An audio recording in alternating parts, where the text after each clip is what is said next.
What's going on is Anton from AntonDaniels.com. I appreciate you guys for continuing to rock with me, but I just got home off of an early morning flight, right? First thing through the door, I want to see my family. I love my family. You know, I'm a family man. I'm an advocate for families, right? Second thing, I got to get that hot shower because I got to throw the threads on. The threads make me feel like $1,000,000, but the third thing through my mind and all throughout the trip is that I gotta have that Tej pack. Tej makes my life uncomplicated. It's uncomplicated skincare for men. The first way that I started specifically was their level 1 system. It's a daily face wash to get rid of the dirt and grime on your skin. 2 times per week exfoliating scrub to get rid of the dead skin cells. An AM moisturizer with SPF 20 because you should always be protecting your skin from the sun, and a PM moisturizer to help your skin stay hydrated and healthy throughout the night. Here's the thing. My favorite part about Tej Henley is that every box comes with an instruction card that tells you when to use each product, how much to use, and in what order. They really making the process of achieving and maintaining amazing skin for men uncomplicated. In addition to amazing skin, members of Tej Henley get tons of benefits, including at least 20% off the retail price, the ability to customize your box, exclusive monthly deals, you can pause and cancel at any time, and you get free shipping. And because Tej Henley is sponsoring today's video, they're offering my viewers an amazing deal, right? Just click the first link in the description and you get 30% off your first box, plus a free gift. It's an amazing deal. You got to get started today. You're not out here trying to look like a Dusty. And if you travel as much as I do, which I'm sure most people don't, but you know me, I'm pushing my bag chasers in order to be in the top 5%, top 10%, top 1%. We got to make our lives uncomplicated, and Tej Henley is no better product. You got to look good. You got to smell good. And you can't be looking like a Dusty. Make sure you get started today. Click the link in the description. Get that Tej pack. Feel the Tej, my friends.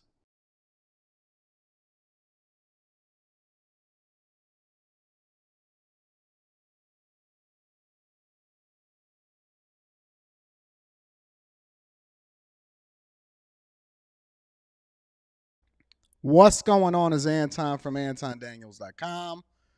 I appreciate you guys for continuing to rock with me. Somebody said, Anton, how can I become a bag chaser? Well, the link is in the description for you to be able to do so. Shout out to all of my bag chasers. Shout out to my Patreon members. Shout out to everybody that continues to run a checkup and do the things that is in their best interest, understanding that the game come with it, the money come with it, the phenomenal relationships come with it. What up? Hey, let me know in the chat where y'all live streaming this from. One word in the chat. Where y'all live streaming this from? Where y'all from? Throw your city in the chat. I'm curious as to where y'all live streaming this from. Shout out to everybody that's in the chat. It's going to be an action-packed, phenomenal show, and I am absolutely ecstatic to be here before you today on August 9th on a Wednesday, 2023, year of our Lord. Thank you, God, for continuing to wake us up and giving us another opportunity to do great things. Langhorne, ATL, work, Houston, Toronto, Charleston, Tulsa. Q says she in her bed. London, Louisiana, St. Pete, Arizona, Memphis, Waco, Cleveland, Elk Grove, DC, Yay area, Toronto, New Jersey, Detroit. Shout out to my Detroit brethren, DC, Virginia Beach, Columbus, Detroit, Paris, Delaware, DMV, baby. You got a lot of DMV. 757. Where's 757?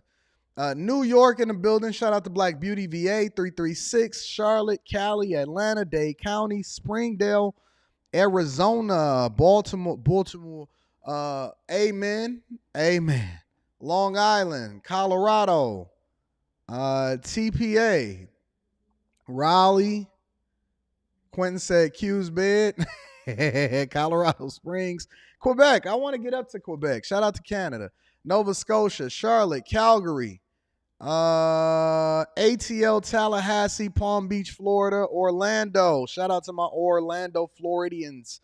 Alexandria, Indy, DFW. Shout out to the Dallas, Fort Worth, Texas area. Philly, Baltimore, San Antonio, Midlothian, Texas. I've never heard of that. 757 is Virginia. All right, shout out to Virginia. I went out there to Virginia. I actually ran into Pusha T while I was out there with Bricks. DMV, Richmond, 516 to the 336. Africa, shout out to my Africans. Connecticut, New Mexico, what up? RP Tipsy Nomad, what up, what up, what up? Hampton Roads, VA, okay. Jamaica, making me crazy out this bitch. NYC, Raleigh, Liberty City, Rapid City, Nashville. Shout out to my Nashville people. I've never been to Memphis, but I love Nashville. You know Chicago is in here. Broward County, Fort Lauderdale, DFW, OKC, Oklahoma City. We got some people in Oklahoma City. NY, Co-Layover, Montreal, Fort Walton Beach, Florida. Sounds like a phenomenal place to be right now. Brooklyn, Baltimore. What up, what up, what up, what up, what up to all my friends and family. Brentwood, California. 210. What up, y'all? Naptown in the building. Toronto, Canada. Atlanta. What up to all my friends and family? Welcome to the Millionaire Morning Show. I promise you we got an action-packed day. Baton Rouge, Louisiana. We got an action-packed day today. Huntsville. What up? Greensboro. Utah, South Dakota. What up, all of my friends? Pearland, Texas. Park Forest, Illinois. Harlem, DMV, Jacksonville. What up to all of my friends? I am very excited to be kicking it with y'all today. Thank you. Zach said he up in Waterford, Michigan. Shout out to my Waterford Michiganians. Memphis, Tennessee. What up? What up, friends? Listen, I got a full show for y'all today. It is going down, down, down. Red team is going down. Down, down, down. Red team going down. What up, y'all? I am glad to be before you on the Millionaire Morning Show. This is the greatest show in the world. Make sure you hit a like for the YouTube algorithm, subscribe to the channel, and turn on your notifications.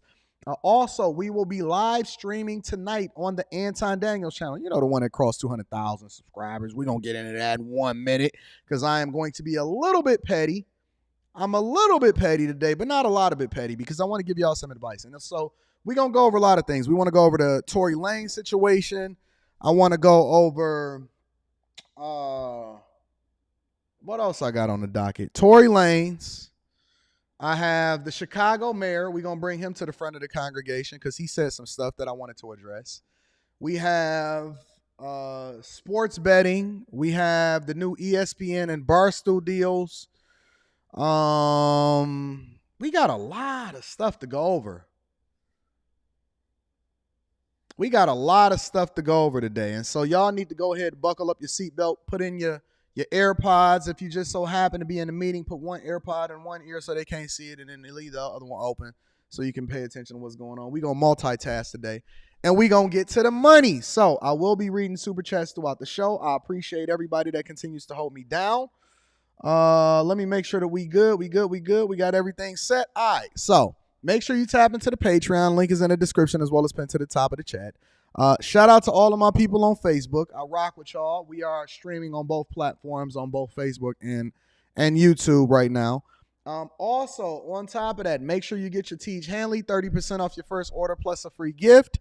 We cooking and we will be live streaming because we're going to get straight into the craziness. I got some things I need to get off my chest on a live stream tonight, but I'm going to save that for tonight. Let's get into it, ladies and gentlemen. So, hold on. Let me make sure that everything is good on this other front really quickly because I don't want to be slowed down once I start getting into it. All right, we good. All right, let's rock. So, first order of business. All right. First order of business is now that the wave is official. Now that you guys have subscribed to the channel, hit a like for the YouTube algorithm. Now that you've joined the Patreon, link is in the description as well as pinned to the top of the chat, aka the Bag Chasers. Now that you have your Teach Hanley 30% off your first order plus a free gift. Now that we have everything official and the wave is official, right? Shout out to my dog Max B. I've noticed some things. All right? And as I see people in the chat, there's some people that I want to, somebody said, wow, never seen so many mods on the show.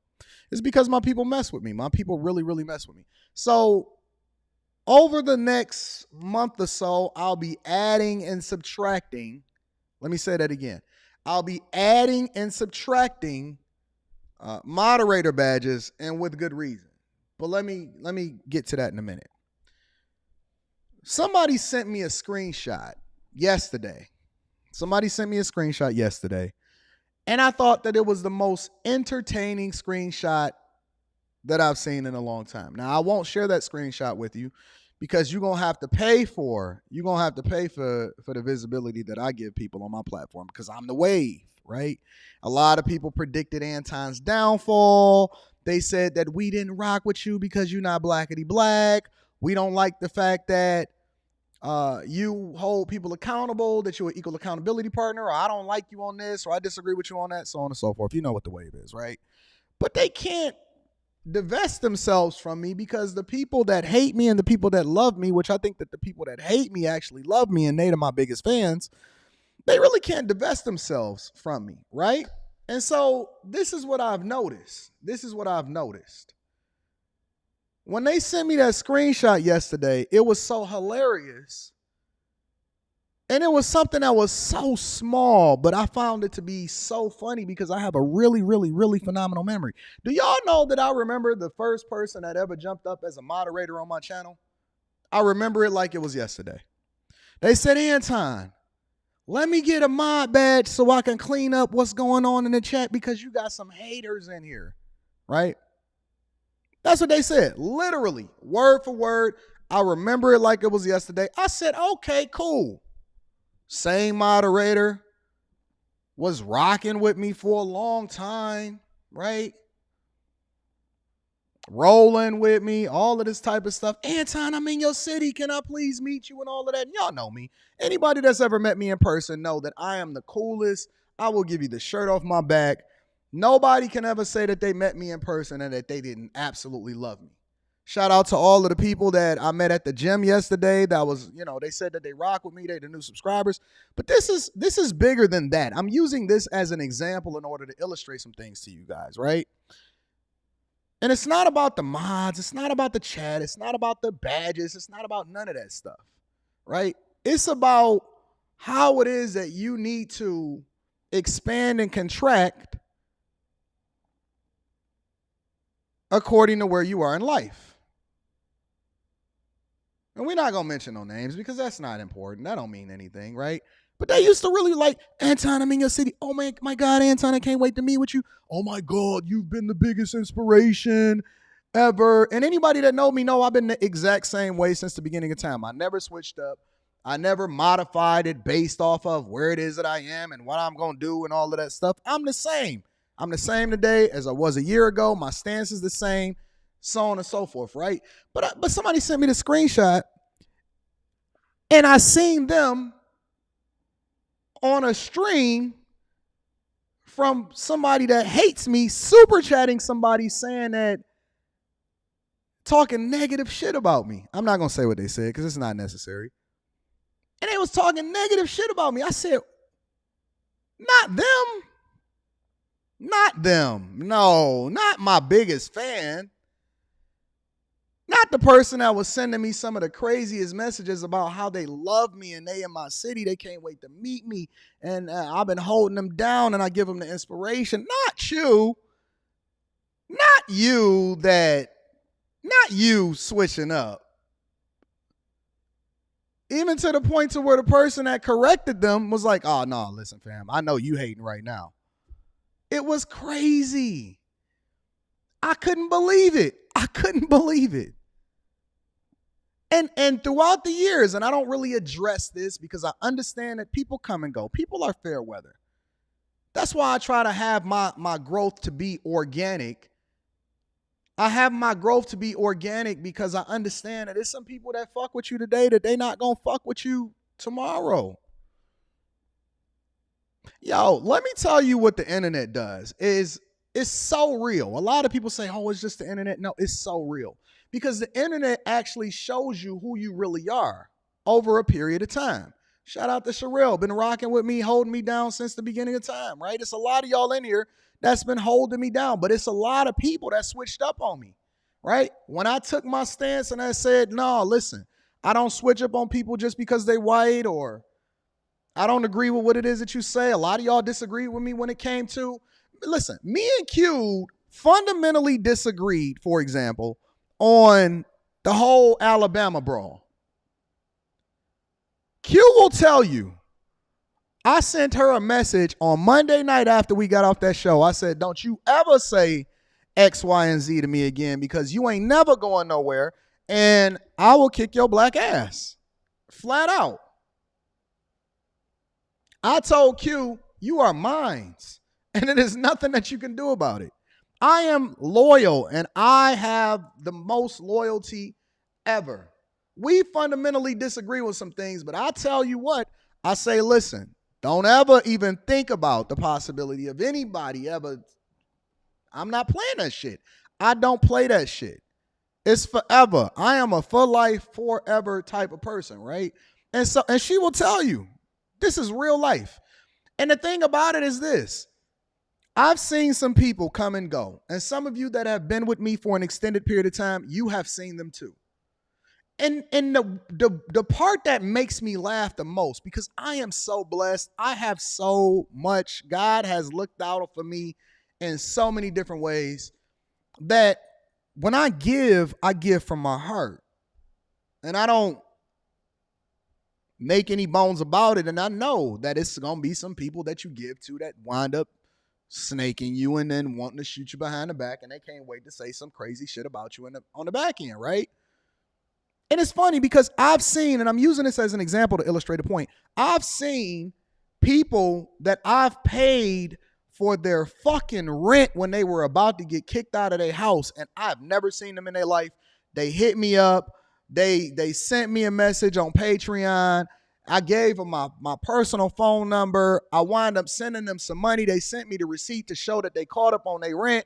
And then 3 months later, when it was convenient, when they disagreed about something that I fundamentally said about a general issue, they was on the ops side and they was super chatting, or they was typing hard in the chat talking about how they don't fuck with me and, yeah, girl, go get him.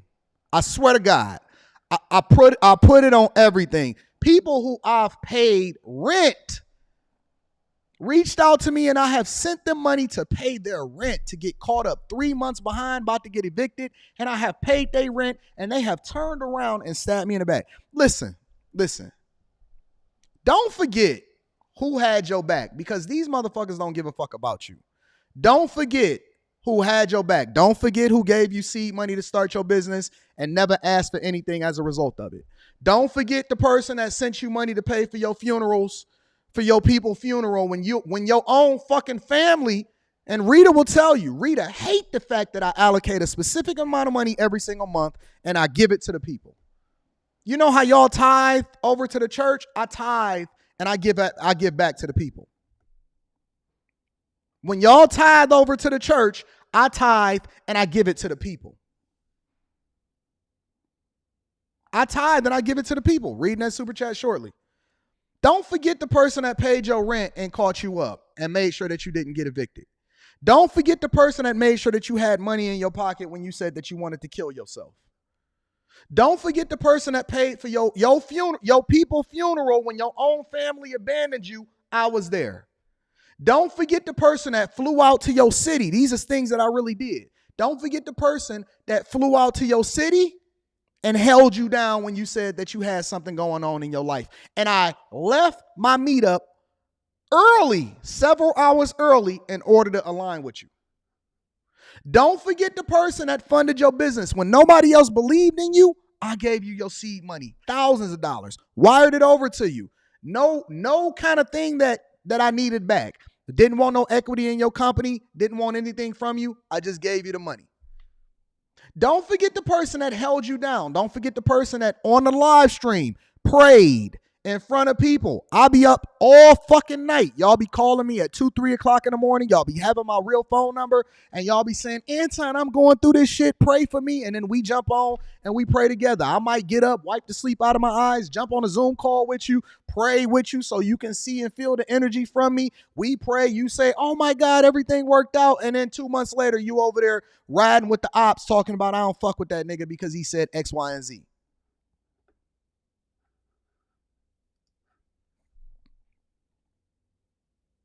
It happens more than just online. It happens in real life. It happens in your family. The very same people, your friends that you think is holding you down, is going to be the people that then is your worst enemy, and they're going to stab you in your back. It happened to Jesus. It happens in general. It happens in life. So all I'm saying is,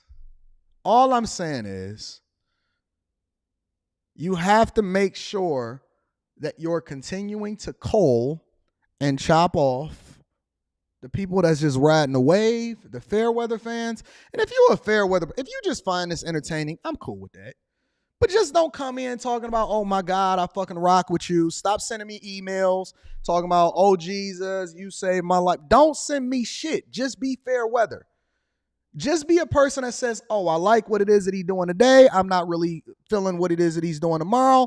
And then move on. But you don't have to sit over here and act like we all cool just for you to embarrass yourself later, because I have the memory of an elephant. I have a long memory.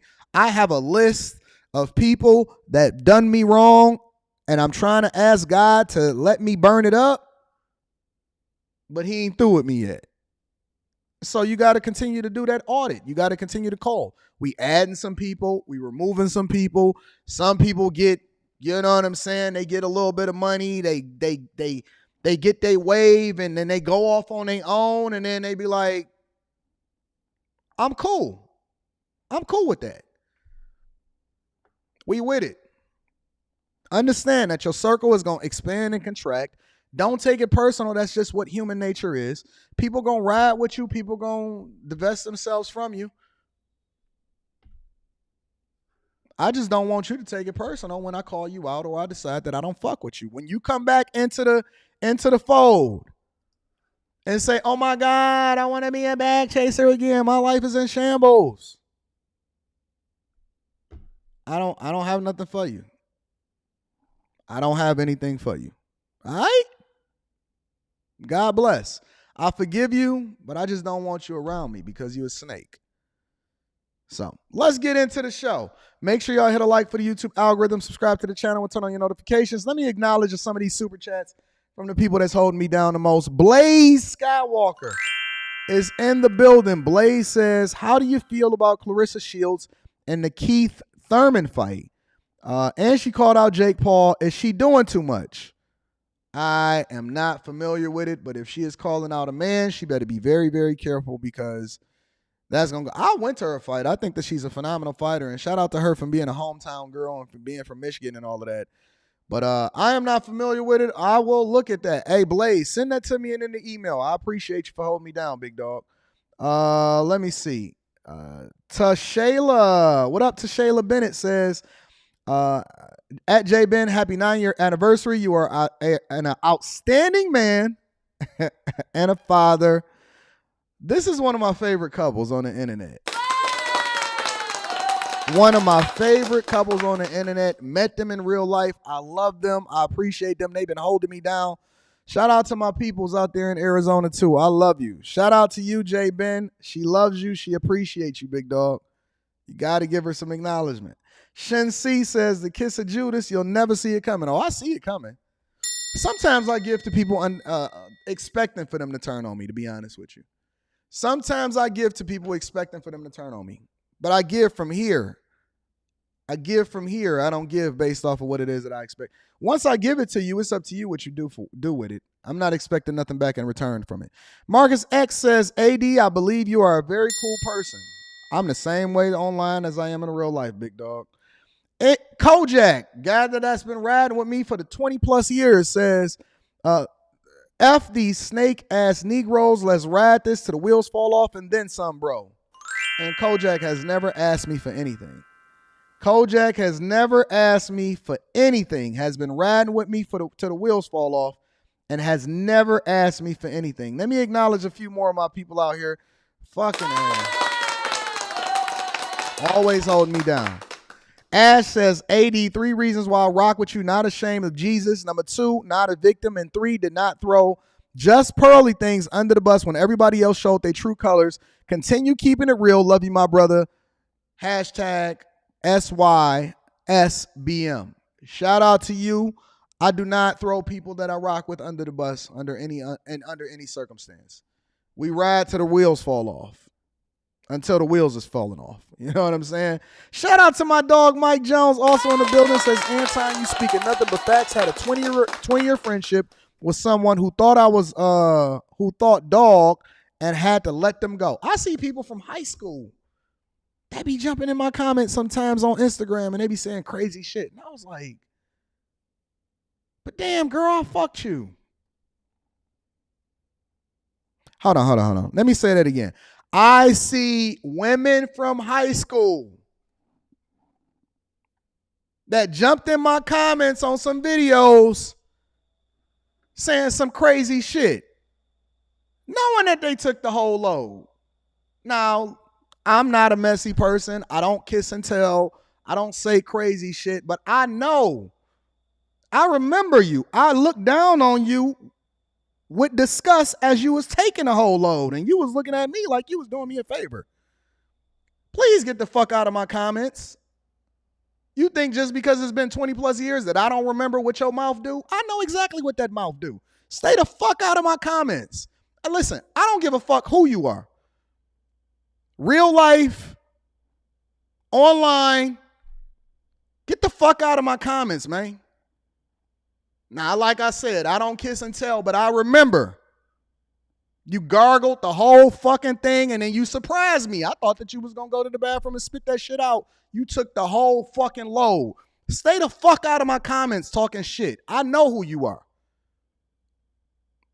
I'm the same way in real life as I am online. Real talk. In my comments talking shit. I said, Rita, who is this nigga? Who is this bitch talking shit in my comments? Knowing that she was gargling. And then when we took her back to school, she gonna go and kiss her boyfriend at the locker. And that's why that shaped my whole narrative for life. I said, okay, you are my inspiration because I understand what women do now. Please don't make me turn into the dark angel again. I'm not that far removed. I'm not that far removed. And then look, y'all want to keep it 100? You want to keep it 100? Because listen, I am 100% real. I have no fakeness in me. And then let me tell you about her, because I had respect for her until she jumped in my comments just recently, and then gonna try to come up and kiss me later. I said, I didn't kiss you before you started doing this. I'm not kissing you now. I said, You know how they try, girl, you crazy.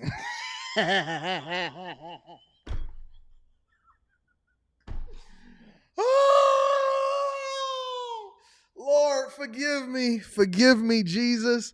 Forgive me, Jesus. Please keep these hoes out of my comments, bro. Please keep these hoes out of my comments. I don't kiss and tell. I don't do none of that shit. I think that shit is corny. But please keep these hoes out of my comments. Oh, we going in tonight on the Anton Daniels channel. If y'all not tuned in, see, the Millionaire Morning Show is the PG version because we be streaming on Facebook too. The tonight is going down. It's going all the way down. Y'all better be tuned in for that live stream tonight. It's going down. Down, down, down. Red team going down. They better stay the fuck out of my comments. I know that much. Keep trying to clout chase. Nate says, Anton, what do you feel about taking a HELOC right now on these elevated interest rates? Don't do it. Don't do it. Don't take a HELOC right now, my dog, because the interest rates is too high and you're going to be paying higher interest as a result instead of just sticking with the low interest rate that you had prior to going to get the HELOC. Don't get a HELOC, bro. Make more money, stack more money, make sacrifices. Don't take the HELOC. And I need to know more information, but we going to get there. We gonna get there. Shout out to Nate. I appreciate you for the super chat. Let me acknowledge a couple more super chats because we got a whole show today. For real, for real. DeWanda, shout out to my girl DeWanda, says, keep up the great work. I appreciate you, love. I appreciate you. I don't know what I'm gonna wear on the live stream. I might wear my new Gucci. Hold on.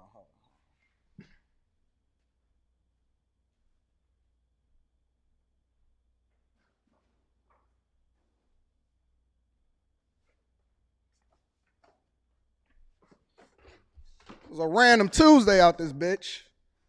Yesterday, I said, let me go to Gucci. Gucci.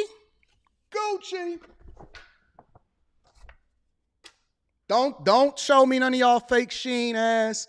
I got it from China ass shit. Big bags. Big bags. Don't show me none of your fake shit. I don't know what I'm wearing. I just have random shit that I haven't even wore. Unless your shit come like this, I don't want to see none of it. This might be the outfit for the night. I don't know. I don't give a fuck about this shit. Get that shit up out of here. This might be the outfit for the night. I don't know. If you want to see the type of energy that we got tonight, make sure y'all tune into the live stream tonight. It's going down, down, down. Red team going down. Sherelle, my girl. Shout out to Sherelle. Been holding me down forever. Says, congratulations on 200K. You are the wave, and the others are surfers. Keep winning. More elevation comes from hateration. I love Sherelle. Shout out to my girl, Sherelle. P. Shank is in the building. Said, good morning, Anton. Congrats to over 200,000. Shout out to P. Shank. We appreciate you. Listen, baby girl, if you want to be able to go and get you some Gucci, you can too. Just spent the light $2,300 on a Tuesday. Just a light $2,300 on a Tuesday. Shout out to Gucci. Shout out to my reps down at Gucci. They love me at the Detroit Gucci store. Y'all didn't even know Detroit had a Gucci store.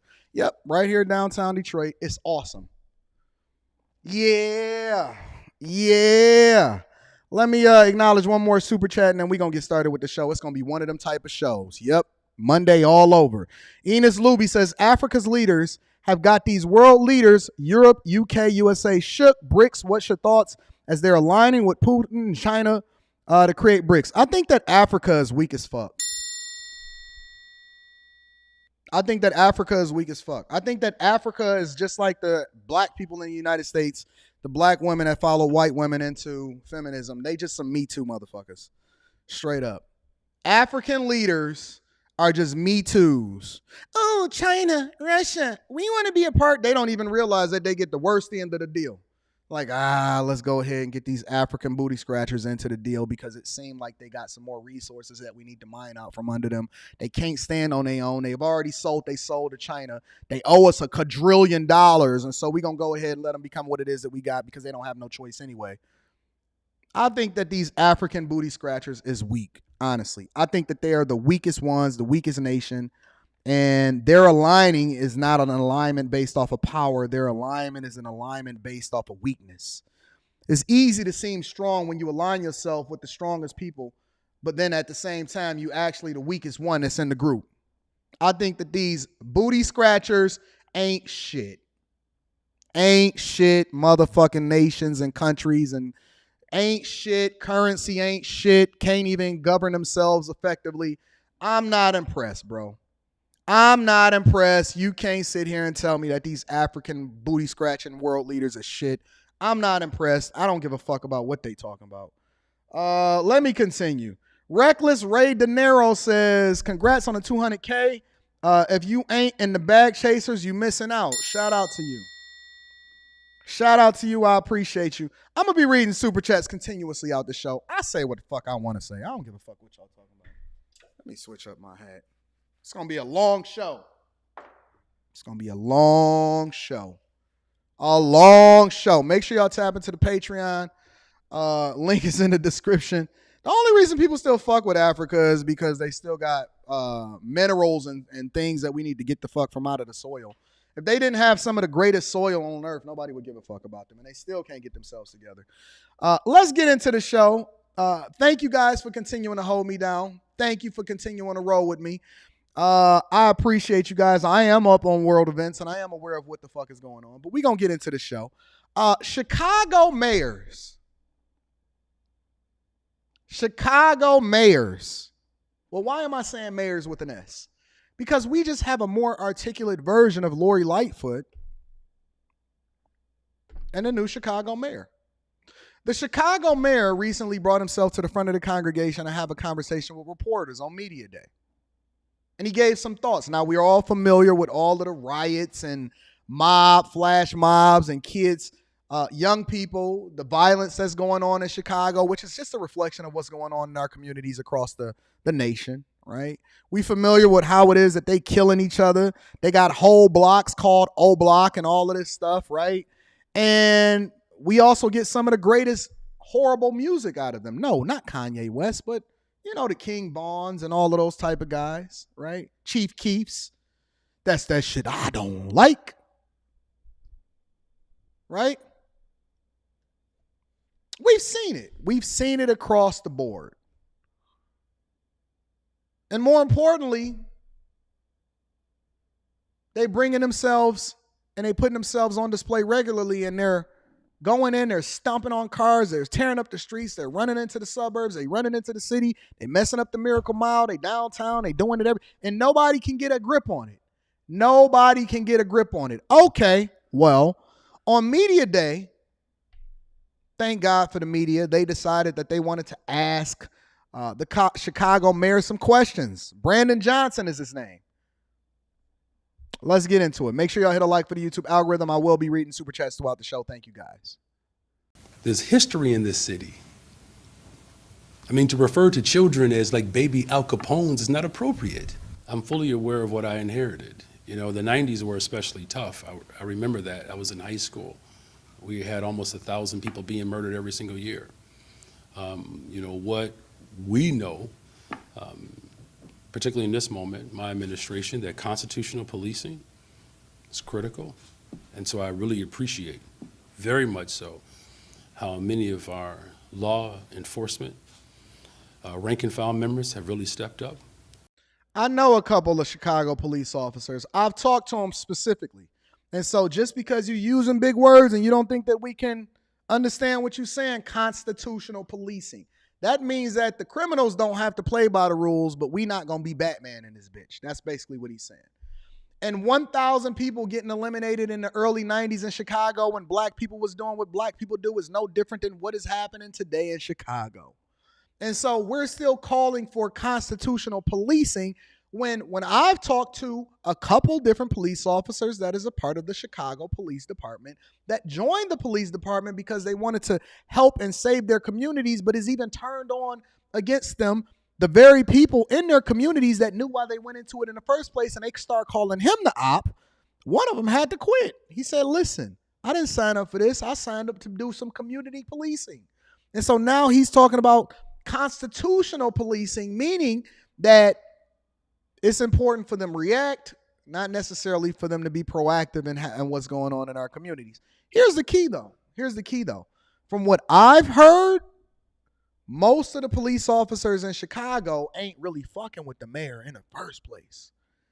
They not really fucking with what it is that they got going on. They never fucked with Lightfoot. They didn't mess with They not messing with Brandon Johnson, and they feel like they're behind the 8 ball. They don't have any true people that is backing them in order to solve the problem in the first place.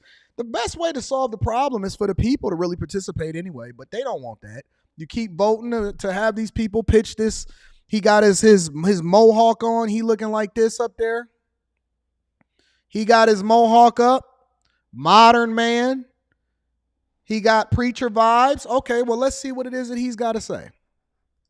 To be more of a system of care and calm versus a system that has unfortunately been deemed to be far more harsh and severe. A system that is emphasizing care and calm for the ops that got switches on their guns. I'm going to be reading those super chats shortly. Thank you, guys. A system that calls for care and calm, and they got switches on their guns. Do y'all know that what doesn't get reported in the community in a lot of instances, unless it's some kind of pretty black woman that gets executed, is that there's more police officers that get hit up by these monsters every single day, and they're calling for us to have care and calm when they're up here terrorizing, ruining our communities, burning down our buildings, and feeding crack into our babies. Care and calm. Care and calm. Okay. And those levels of sensitivity as we bring calm and structure to the city, that's a unique approach. You know, many people expect, you know, us to treat people undignified. Undignified. My administration is different. And as far as its effectiveness, I would just say it like this, that some of the trends that we are witnessing, the number of trends that we have intercepted over the course of these first, how long has it been now, y'all? 12 weeks? It's been tremendous. And so that's because there's been a real strategic effort on the part of my administration to coordinate with civic leaders, with community-based organizations, again, with city departments. And so we're seeing some of the fruit of that labor, and I'm grateful again that the men and women who serve this city on the front line are providing the type of system of care that's going to be necessary in order to bring structure and calm in the city. Quick follow-up, when you say trends, what do you mean? Can you give us an example of a couple of the trends you're seeing? Oh, you're not aware of some of these large gatherings? You're talking about the mob actions? No, that's not appropriate. We're not. He's taking offense that the reporters are saying that these are flash mobs and mob situations. And it is a flash mob. That's exactly what it is. But he preferred to call it a large gathering. I've been to large gatherings. I have. My Patreon meetup is a large gathering. You know why? Because we pay for our food, we tip good, we have a great time. Everybody comes out with great energy and they feel good about it. We have phenomenal discussions. I give a speech, I stand on the counter or on the bar and everybody loves it and we go, we having a good time. And then we clean up after ourselves and we leave money in the city and we put money in the hands of the bartenders and the servers. And then I hopefully add value into the people's lives and we connect and we exchange information and we network effectively and we don't leave a trail of destruction in our wake. I've seen large gatherings where people come together in order to protest, right? They protest peacefully, but then there's mobs that then go in and they destroy each and everything that they touch. They destroy everything. They stand on cars. They destroy other people's property. They twerk. They throw loud music on. They lower the property value. They assault police officers. They're unruly. They don't follow rules. Their parents are nowhere to be found. And then a lot of them wind up shooting at police officers, or they shoot. It's usually a body somewhere. It's always a body somewhere that gets left. And they take up our resources from our officers that should be out here hunting down criminals, but now we got to police and try to prevent destruction and loss of life from people hurting themselves. That is called a flash mob. It's called a mob. It's not a large gathering. Call it what it is. Call it exactly what it is. I'm talking about mob actions. I didn't say that. What happened? Okay, hold on a second, okay? Respectfully, these large gatherings, just hold on a second, y'all. I promise you, we have time to talk. It's important that we speak of these dynamics in an appropriate way. This is not to obfuscate what is actually taking place. I don't believe in word salad. I don't even know what obfuscate means. I am a C student. I have no clue what obfuscate means. Now, I can use my context clues from the words that he used before it and after it in the context of the sentence. I can use my context clues. I can use Google. I can use ChatGPT, but you're not going to use word salad in order to try to defer what it is that we're talking about into being something that is not. We're not going to change it into meaning something that is not. I don't even know what obfuscate means. I know what confiscate means, but I don't even know what obfuscate means. You're not going to try to finesse me out of my bag, big dog. I know what these politicians do in order to continue to confuse you and get you to vote for them, even though they don't have your best interest at heart. But we have to be very careful when we use language to describe certain behavior. There's history in this city. I mean, to refer to children as like baby Al Capones is not appropriate. Yes, it is. Monsters. So let me finish, please, okay? What I'm saying is that when you ask for very specific examples, there have been other attempts to have large gatherings, and we've intercepted those large attempts. Gatherings. Mary Ann, do you have a question? I just need to follow up. Were those children somewhere? I don't know how old all these individuals were. I don't.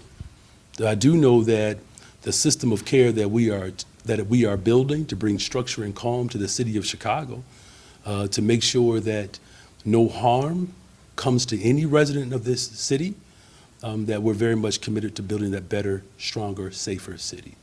I wonder how the neighbors feel about this. Hey, I know that there was some people that said that they was from Chicago. What do y'all think about this? What do you think about your city?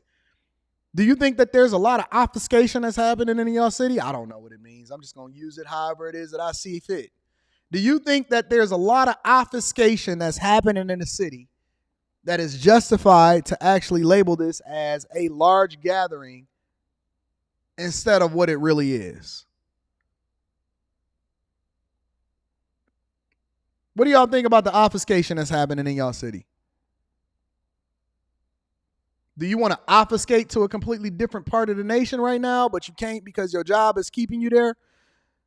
Are y'all looking to obfuscate y'all children over into a completely different school system because school of choice, because you don't want your people out here struggling because Lil Al Capone out there is doing a rap video and they got switches on their guns? Did y'all obfuscate when the last weekend had 3-4 killings as a result of it? I wonder what the people feel like from an obfuscation perspective. What do y'all think? Do y'all think that the mayor needs to obfuscate and make sure that he obfuscate the officers that are not policing this with care? What do y'all think about this? I'm so tired of people using big words that I don't understand, trying to fool me into thinking something that I'm not. I know what the fuck is going on. You can't obfuscate me. You're not going to obfuscate me. Meanwhile, while he was giving his speech. Right now at 10, Chicago mail carriers call for better security after a rash of armed robberies, including one last week that ended with a mail carrier shot in the leg. CBS 2's Sarah Maki has been hearing their concerns tonight from the letter carriers union hall and joins us now live with their demand. Meanwhile, while he was giving his speech, on the other end of the city, the mail carrier said, listen, we got bulletproof vests on and we can't even deliver the mail because it's so bad out here. These same little people who you don't want to call little Al Capone and that they're just having large gatherings, we got to wear bulletproof vests just to walk down the street and deliver the mail. And Sarah? Yeah, Joe, to put it pretty simply, they say that they want protection for their co-workers. They want apprehension and stronger prosecution for those who target them. And it seems today that No. We don't want to prosecute them. We want to govern them with care. We want to police them with care. We do not want to prosecute them. Getting support from at least one member in Congress. Enough is enough! Enough is enough! Enough is enough! Enough is enough! Chicago letter carriers come together, dozens joining with a single message. What do we want? Action! When do we want it? Now! They're not even asking for more money. The mail carriers are advocating for protection. Listen, I'm not a fan of protesting. I'm not a fan of advocating and requiring for your employer to do anything more than what it is that you signed up for your job. But at the very least, you should be able to go and deliver some mail without having to wear a bulletproof vest. Is that not reasonable? They didn't ask for no more money. They didn't ask for higher pensions. They didn't ask for more benefits. They just said, listen, prosecute the people that's out here fucking up what it is that we got going on here. After scores of their coworkers have been targeted by thieves. This letter carrier wearing a $700 bulletproof vest he purchased on his own for his route. That letter carrier has to wear a $700 bulletproof vest that he purchased out of his own money. That man had on black socks, looked like Asics, because you know how y'all, listen, older people are arches. They fail as they get older. Knees ain't the same as they have to be. See, y'all keep saying, what are those? Listen, we don't give a fuck about what you think. This is good for my arches. I was taking Rita out to the mall the other day. I said, you want to stop by Skechers? You want to stop by Skechers? I heard they got good support. I heard these Skechers got good support. Listen, we don't give a fuck about that. Knees be back hurting. knees buckling a little bit more, flat-footed. You know how the fuck it is. This man got on, listen, of all the things that he got on, let's go through his outfit real quick. This letter carrier wearing a 700. Look at that. Hold on. Jordan socks. What are those? What are those? Those are Asics. Asics. This is a gentleman that is taking care of his family. No. Let's go through what our letter carriers are really going through. This man has on Asics, tied up, not tucked in, tied up. Wearing a Jordan socks pulled up to the calves. Jordan socks pulled up to the calves. His shorts are ironed, meaning that he has somebody that cares for him at home. $700. Look at that crease. You see that crease? That means it's somebody that cares for him at home. He has people that are depending on him. All right? Bulletproof vest he purchased on his Bulletproof own. vest. Blue blockers. And he wearing a hat. This is a good man. This is a good man that goes to work every day, that pays his taxes, is not cheating on his wife, has children that depend on him, and he got to wear a $700 vest that he purchased for himself out of his own money in order to go and deliver the mail. And you trying to tell me that these are just large gatherings? I'm not going for it, family. In Humboldt Park, after thieves started targeting his coworkers for their so-called arrow keys, a master key to unlock shared mailboxes. We have over 90 reported incidents where letter carriers have been robbed and or assaulted. This is too many. Last week alone, mail carriers experienced an armed robbery turned shooting in Kilbourne Park. Armed robbery turned shooting. Listen, if we can't even protect the people that deliver your checks to you, that deliver your EBT card to you, that is giving you the things that you need in order to feed yourself, if you got to go to y'all remember that scene in Goodfellas where they had the people then had to go down to okay, I'll tell you what. I got the solution. Somebody in the chat said, what's the solution? I got it. You make things so uncomfortable for people until they start to do the thing that's in their own best interest. You make things so uncomfortable for people until they do the thing that is in their own best interest. If you require for people, you remove all of the mailboxes and you say, all right, everybody got to come to the mail carrier station in order to get their mail every single day. I bet you start making some people uncomfortable to the point to where they start wanting some action. You make them go down to that station every single day in order to get their mail, they check, it's going to be over. Amazon packages, UPS, FedEx, regular mail, USPS mail, you got to come down to the station. We're eliminating mail carriers in your hood because you know who the drug dealers are and you're not trying to do the thing that's in your own best interest. Yeah. Make it difficult. You make it so hard that people cannot wait to see change. And then we go in and we gentrify it.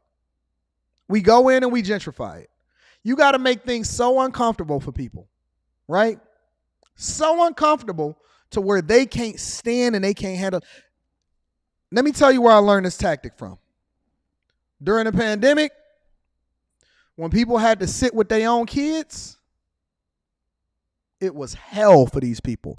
Man, I was on Clubhouse because it was the newest, hottest app at that particular time, and I would hear these people complaining about the fact that they had to sit home with their own kids. They didn't even want to be around their own kids. They couldn't wait to pass their kids back over into them overglorified babysitters so that they can then it be somebody else's problem. You don't even want to sit with your own monsters.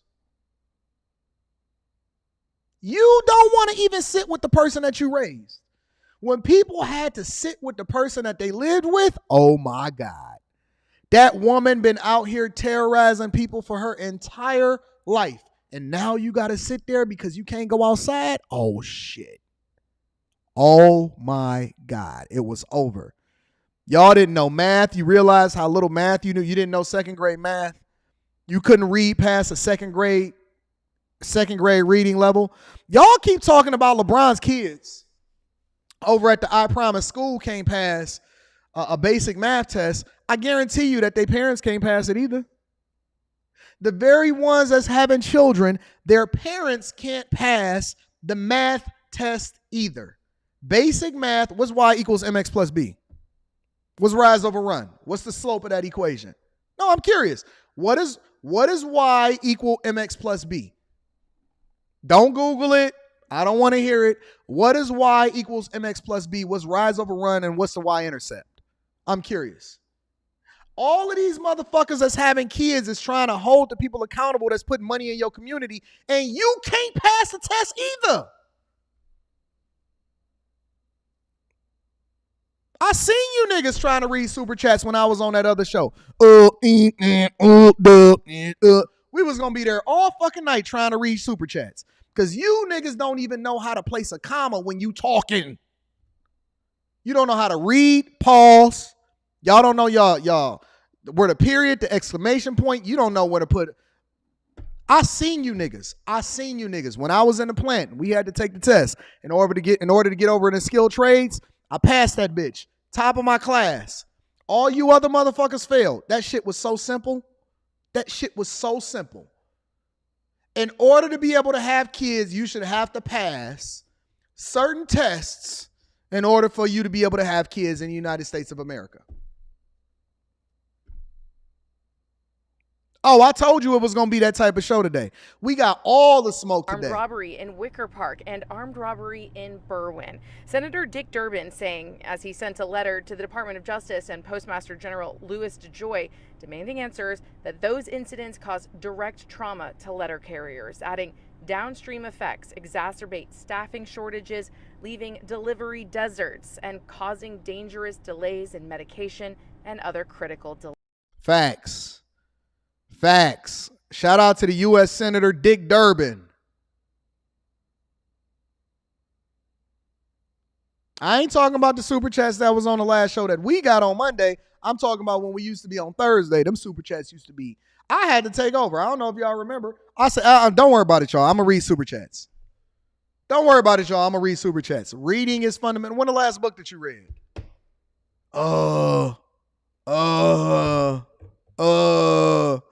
The Cat in the Hat. Where's Waldo? If I looked up the last book that you read, I bet you it's a picture book. You niggas still trying to read the picture Bible. I'ma just watch the movie. That's why y'all don't want to go back to school. That's why y'all keep trying to take shortcuts. Anton, can I just go to a class that give me an accelerated, they just give me the answers? They got that new math. No, nigga, it's the same math. It's a different way in order for you to be able to reach the final solution, but you still need to understand the fundamental. It's not new math, my nigga. It's the same math. You're not going to sit here and tell me that we got new math, my nigga. The math is the math. They got that new math, Anton. Hey, did you read your Bible yesterday? It looks like Moses took his kid up to the altar. My nigga, that ain't Moses, that's Aaron. That wasn't Moses. And you confusing Moses with Abraham. Aaron, dog. Yo, I read the Bible the other day. The picture looked like he was walking up the mountain, and then he actually had 3 tablets. Y'all niggas keep trying to debate me over the Bible, and you going off of the Prince of Egypt and the picture Bible. Niggas, stop reading the picture Bible and keep trying to debate with me. I don't want to hear no nigga that looked at the last time that he read the word of God, it was the picture Bible, and then you niggas keep talking about, man, it was really 15 and he got mad and he threw the tablet down and so he only had 10. My nigga, you don't even know who was the illustrator of that. That's what they're going to be doing at Umar Johnson School. Turn to page 7, ladies and gentlemen. Peace and Pan-Africanism. Peace and Pan-Africanism. We're going to teach these kids with love. Well, what is the love, Dr. Umar Johnson? We're going to use picture Bibles we're going to use picture books because these kids, they need to be governed with love. And it's the men's fault that we have to use these picture books in order to illustrate what's going on over here.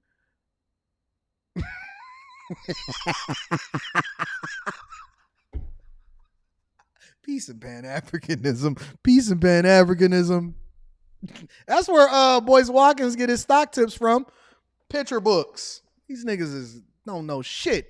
Let me read some of these super chats so we can continue on with the show. I don't want to continue to hold it up. We got to get to some real stuff. It's a lot of things going on out in these streets. All right? Diamond J. Rose. Shout out to Diamond J.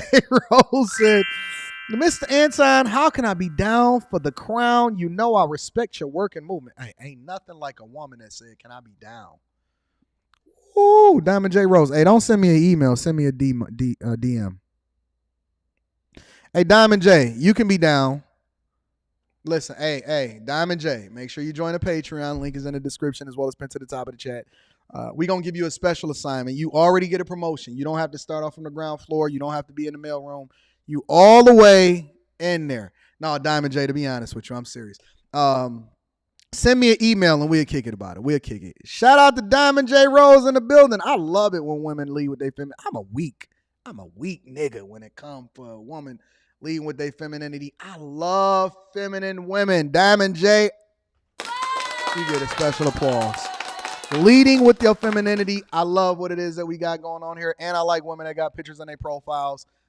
Hint, pictures in their profile. Shout out to Diamond J. Send me an email, AntonDaniels413@gmail.com, or you can send me a DM. Ray Sean is in the building. Shout out to my dog Ray Sean. Says, keep going, Anton. The majority outweighs the minority. My dog Ray Sean is in the building. One of my greatest students and accomplished people. Kev Reviews Plus is in the building with the fireball. Diamond J, yes, the DM. Shh.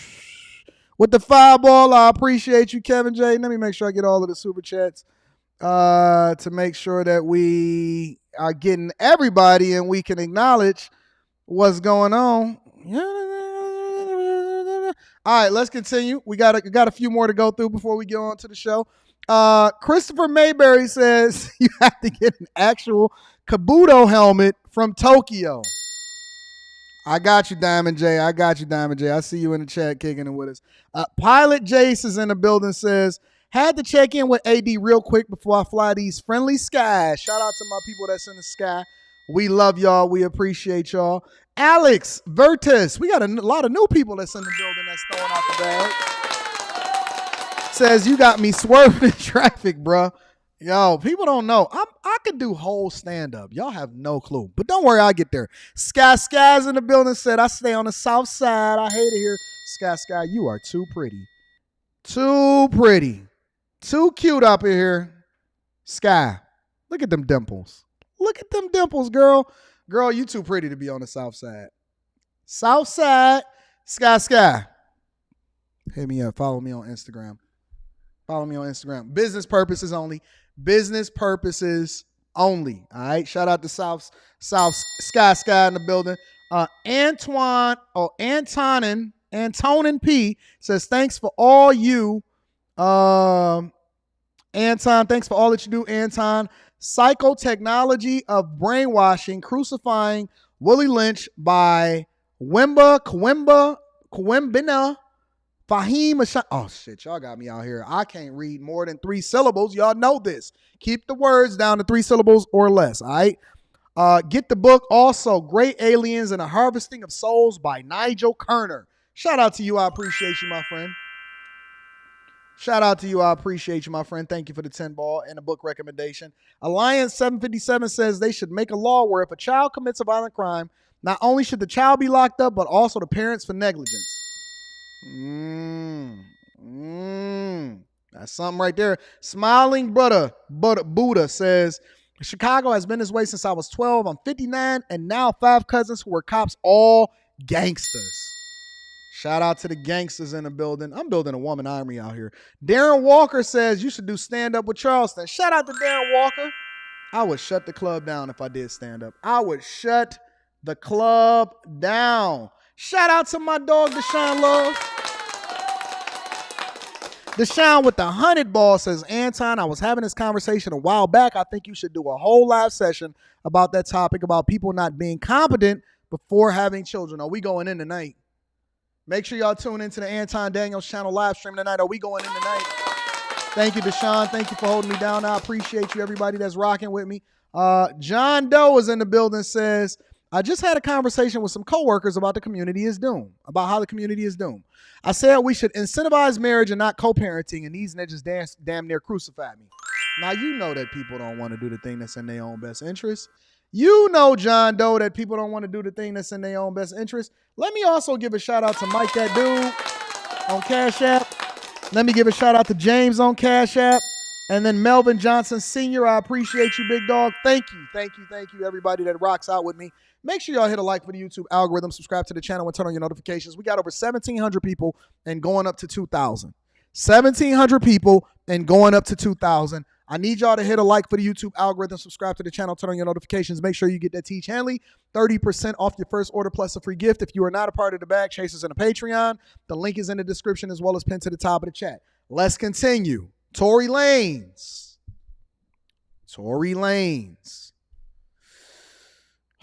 You might not like what I'm about to say on this one, but it's okay because we can agree to disagree.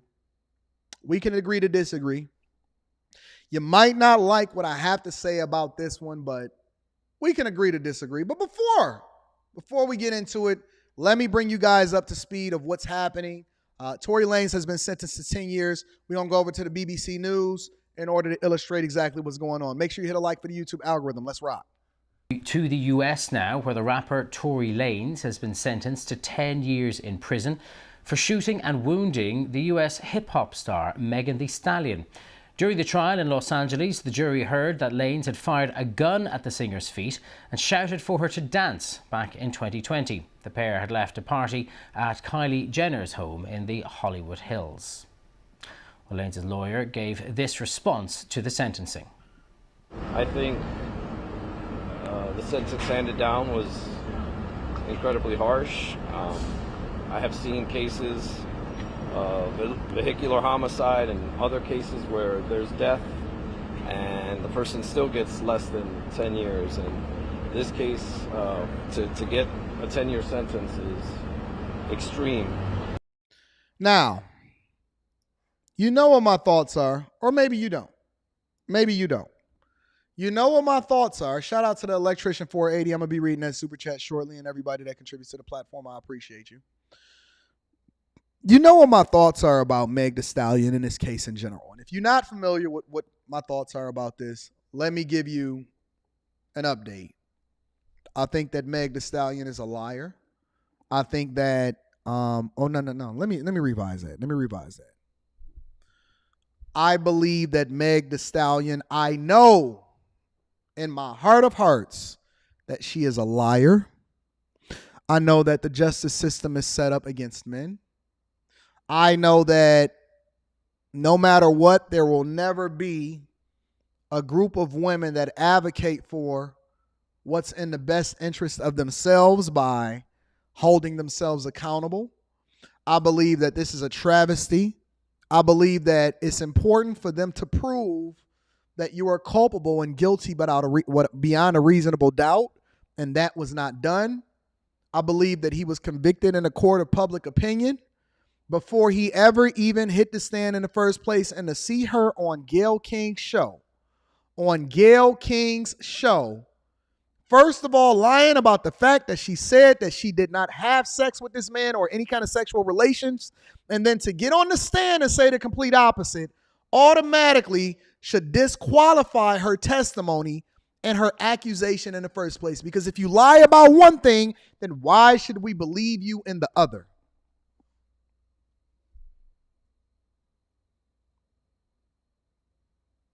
If you lie about one thing publicly, volunteered yourself as tribute to then jump online and jump on an interview and lie blatantly about multiple different things, including having a sexual relationship with the man, and then to get on the stand and say something completely different.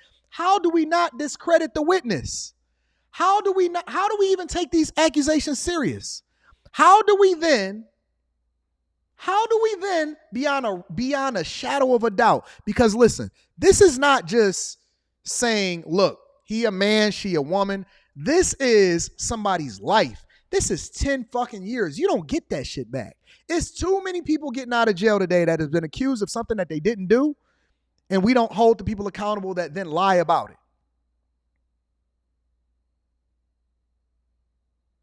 He was convicted in a court of public opinion before he ever tried to defend himself on a stance, and that is a travesty. That is a travesty. We're not even getting into the sentencing yet. You lie to the cops, you lie on the interview, you lie in court. We don't know when the fuck you telling the truth. But this was all an agenda, in my personal opinion. In my personal opinion, this was all an agenda. All an agenda. And what was the agenda? What was the point of this? Why was he convicted? Why?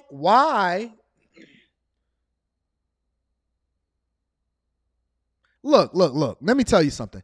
You gave more energy to this than the YNW Melly case. You gave more. I seen more people that look like us, that has this same pigmentation in their skin, give more energy in advocating for throwing this man away in this situation than your own fucking cousin and YNW Melly and all of these other motherfuckers that's poisoning the community. Y'all stood for Young Thug and said no snitching, but throw Tory Lanez under the fucking jail. Y'all said we not fucking with Gunna because he actually did the thing that was in his own best interest in order to make sure that this nigga go to jail. Running a criminal enterprise. Allegedly, they people ran into the wrong house and hurt and killed an elderly person because they had the wrong house on the setup, and you motherfuckers advocated for freeing Young Thug and throw Tory Lanez under the bus. And they had no reasonable way for them to actually be able to substantiate that he is the person. They had no fingerprints, no gunpowder, no nothing. Conflicting testimony, evidence, lying on the stand.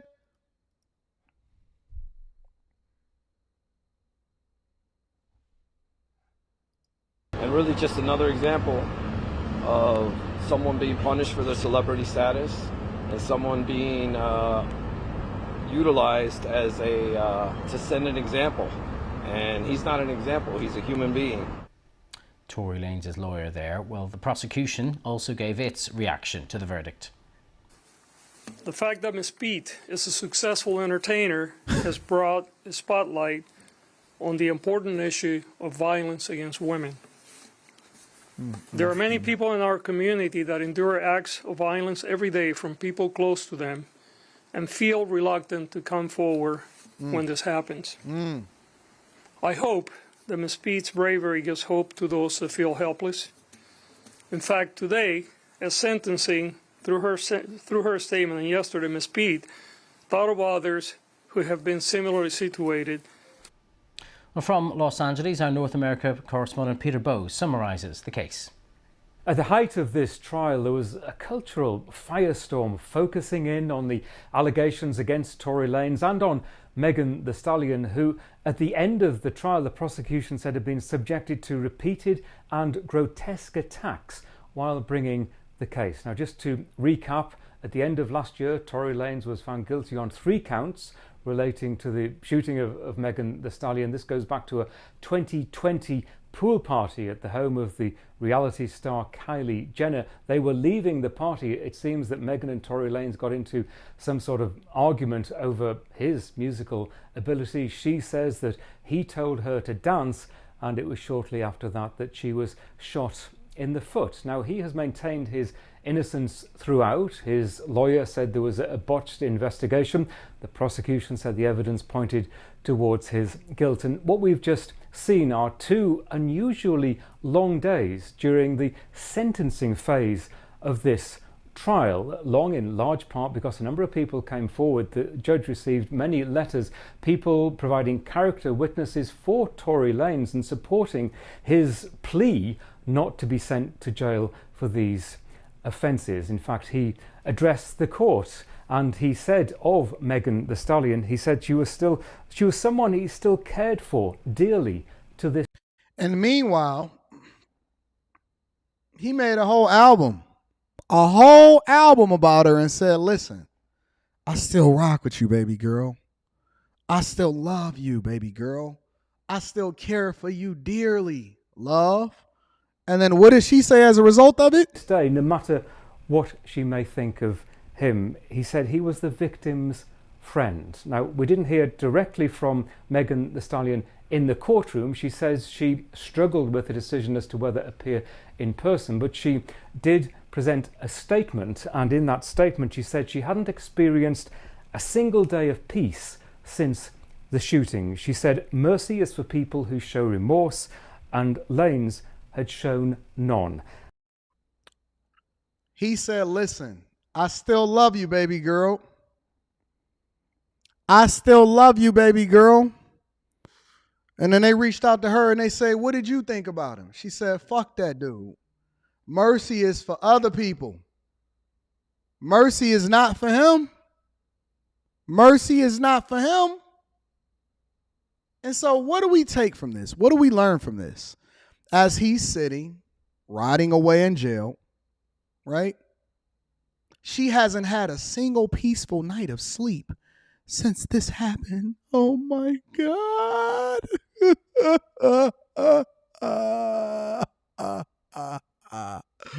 Not a single night sleepless, restless, turning and tossing. Oh my God. Not Megan Thee Stallion. She said, fuck that dude. Fuck you. Peace is not yours. And so, as he sits in jail with his life rotting away, even though she lied, clearly, either she lied or it was just two different contexts that was being communicated during the trial, and then what it is that she said on these different interviews, like Gayle King. He said, oh my God, I still love you.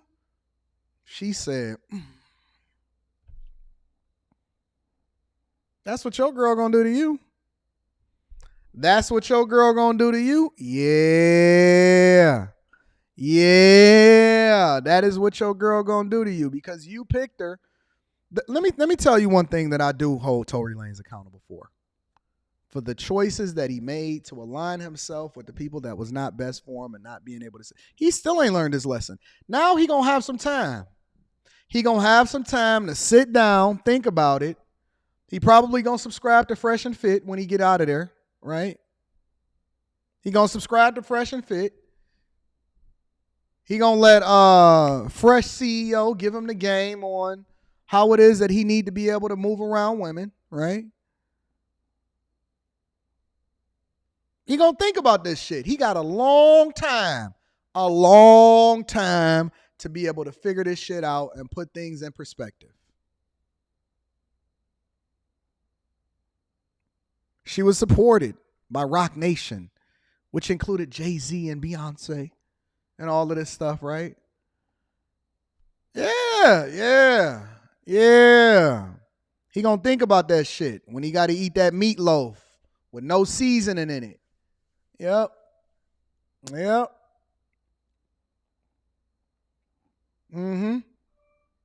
It's going to be on. It's going to be absolutely on. But let me read the super chats. We're going to get into this a little bit deeper tonight. Don't worry. We're going to really, really dive deep into it tonight. We're going to get into it tonight. Let me tap into some of these super chats and we're going to move on with the show. I don't want to stop there too long because I'm going to address that tonight. Electrician 480 is in the building. Thank you, my friend. Says, salute Anton. Just touched down from Las Vegas. Shout out to the Las Vegas people out here in the building. Shout out to you, my friend. Have a phenomenal time.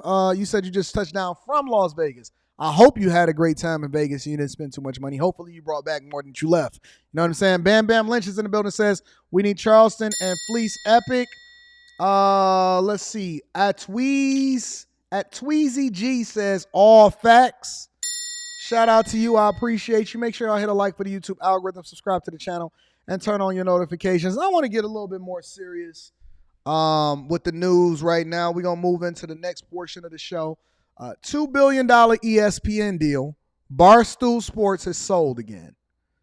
$2 billion ESPN deal. Barstool Sports is sold again. Now, the person that sold Barstool, for those of you that are not familiar, is called David. I think his name is Portnoy. David Portnoy, I hope that I'm pronouncing that correctly. David Portnoy. David Portnoy basically had sold a percentage of Barstool Sports to Penn Gaming. Now, Penn Gaming is an online gaming, and they're a casino that basically is a company that generates the majority of their revenue from sports betting and casino games, right? And so what Penn was trying to do was monetize and then combine sports over with sports betting, right? But they ran into a lot of different issues. And so ESPN has now done a deal with Penn, right, for $2 billion, while at the same time selling Barstool Sports back over to its original owner. But I'm going to tell you some of the details because there's some things in this that we need to iron out. Make sure y'all hit a like for the YouTube algorithm, subscribe to the channel, and turn on your notifications. This is David Portnoy specifically talking about why and what's going on with the deal. Again, make sure you guys hit a like for the YouTube algorithm, subscribe to the channel, and turn on your notifications.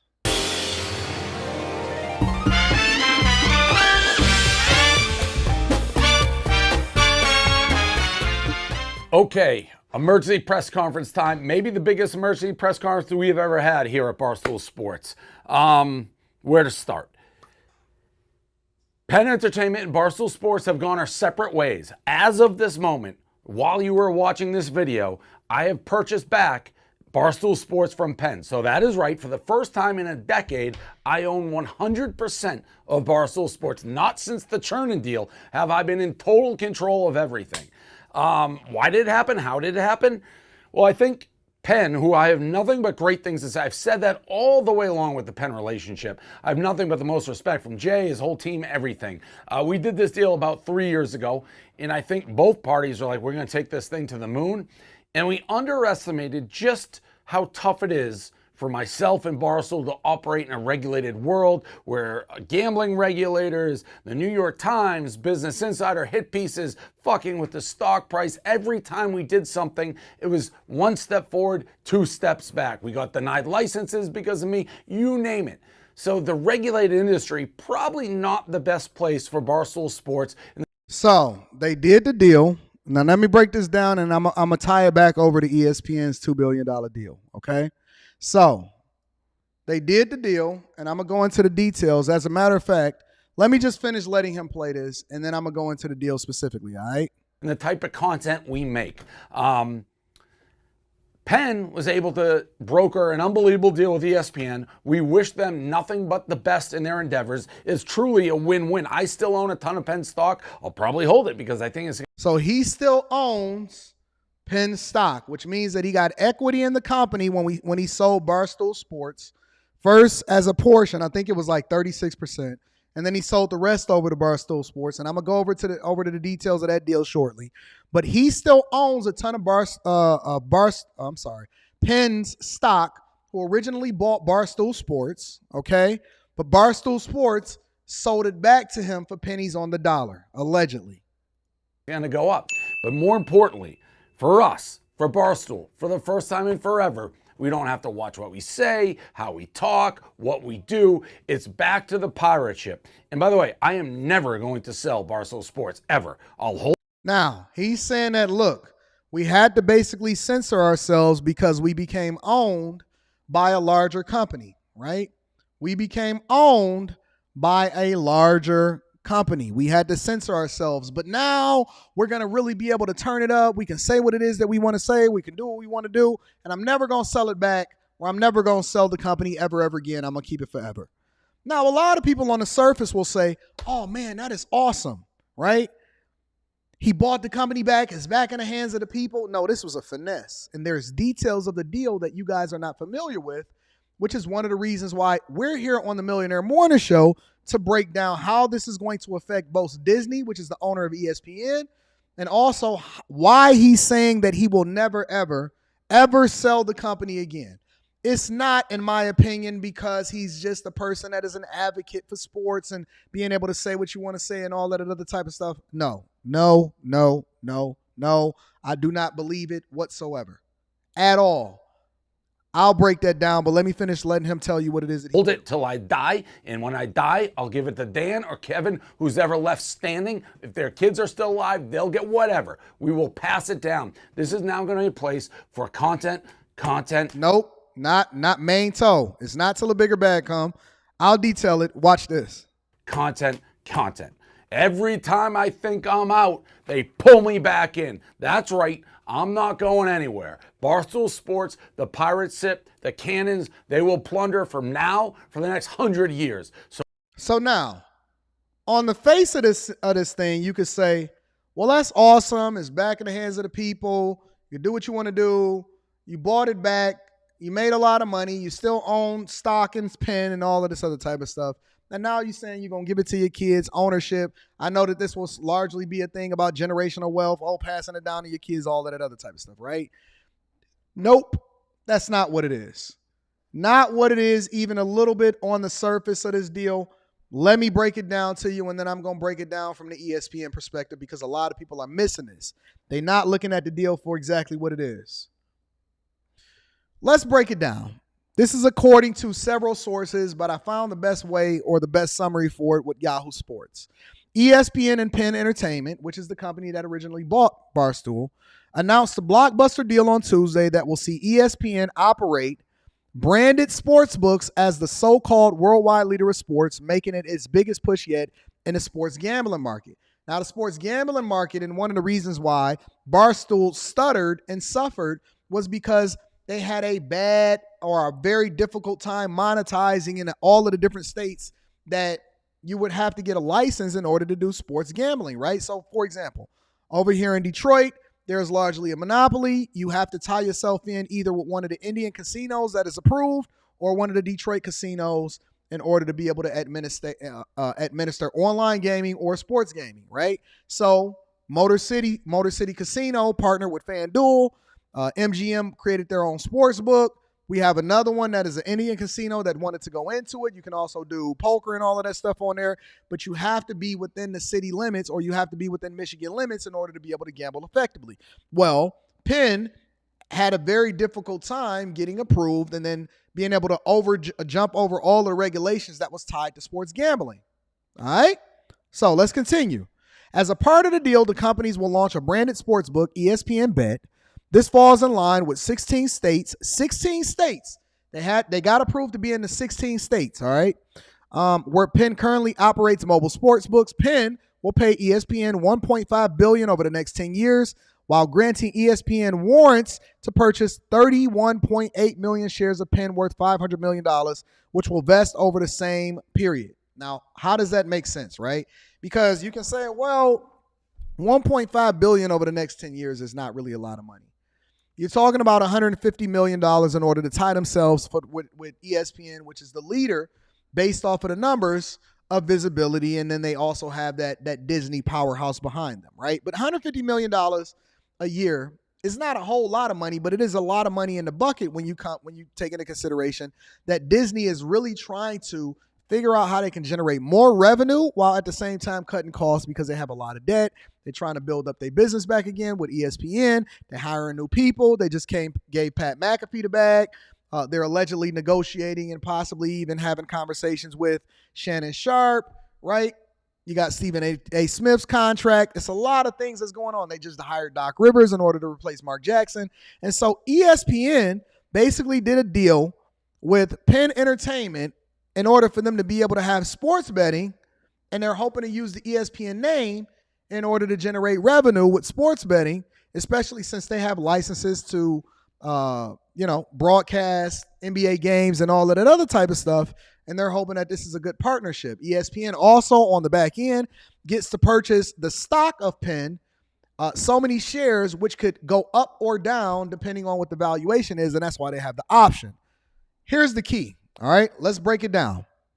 Penn then divested themselves from Barstool, which then allowed for David Portnoy to then purchase the company back 100% for pennies on the dollar. Pennies on the dollar. All right.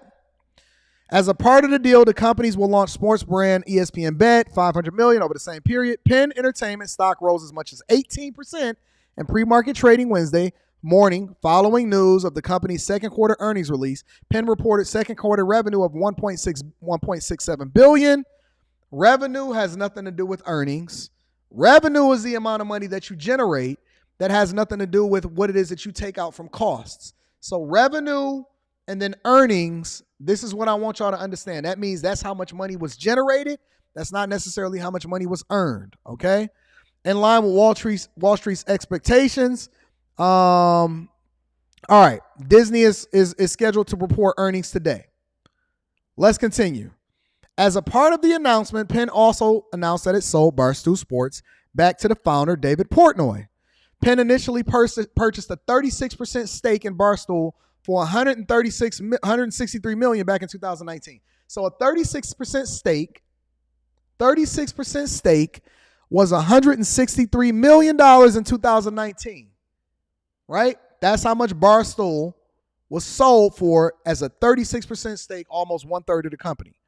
Then earlier this year, the company purchased the balance of Barstool for an additional $388 million. All right. So essentially, you're talking about a little over $500 million, right? You're talking about somewhere along the lines of $540 million, somewhere around there. My mental math is not all that accurate, but around $540 million is the amount that they paid in order to purchase Barstool Sports from David Portnoy, right?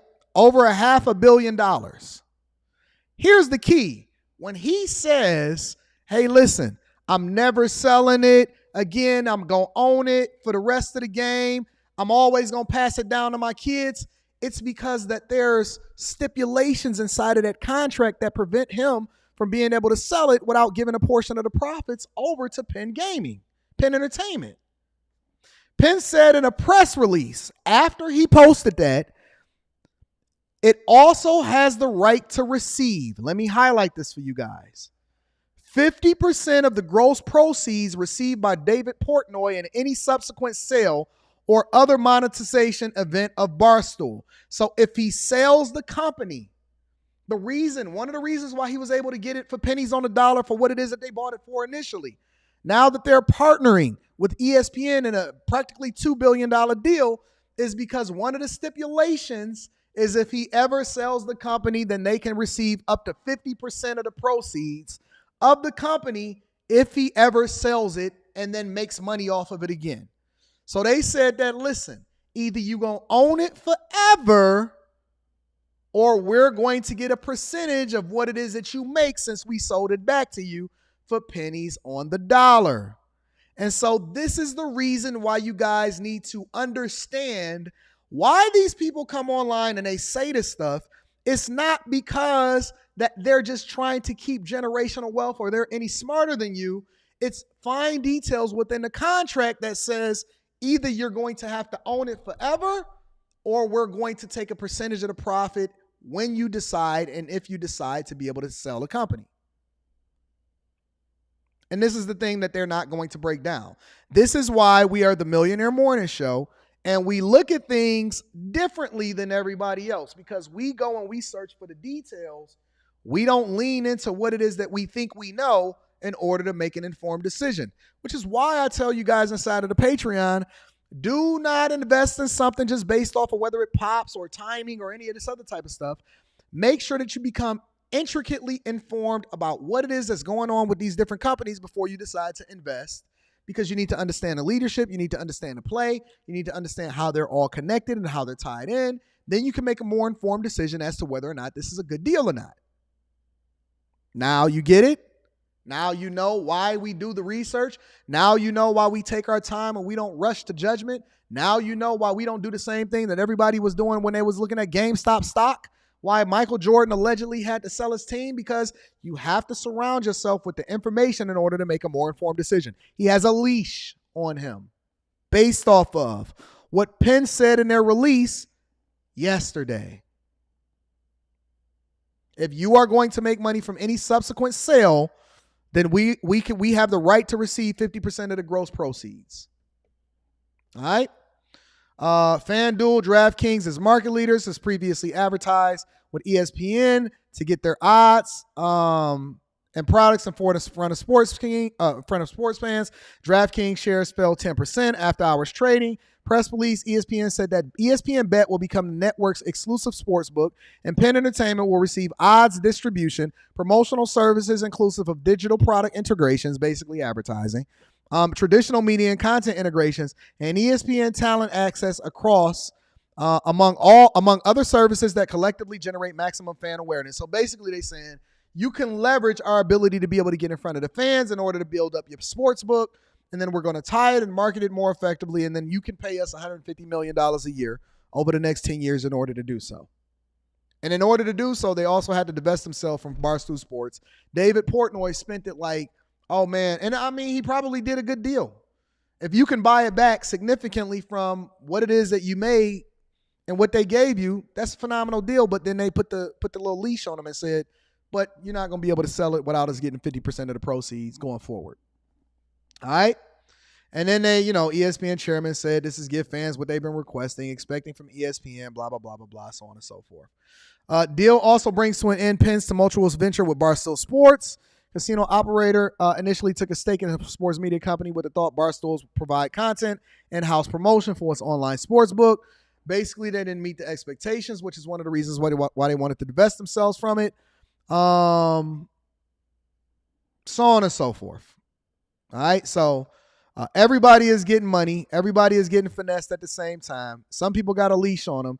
ESPN is trying to drive revenue in order to continue to build up and beef up what it is that they can offer over into their hosts, and hopefully they can make more money from advertising as a result of it. So those are the details. Now that you have more informed or more information, you can make a more informed decision as to whether or not you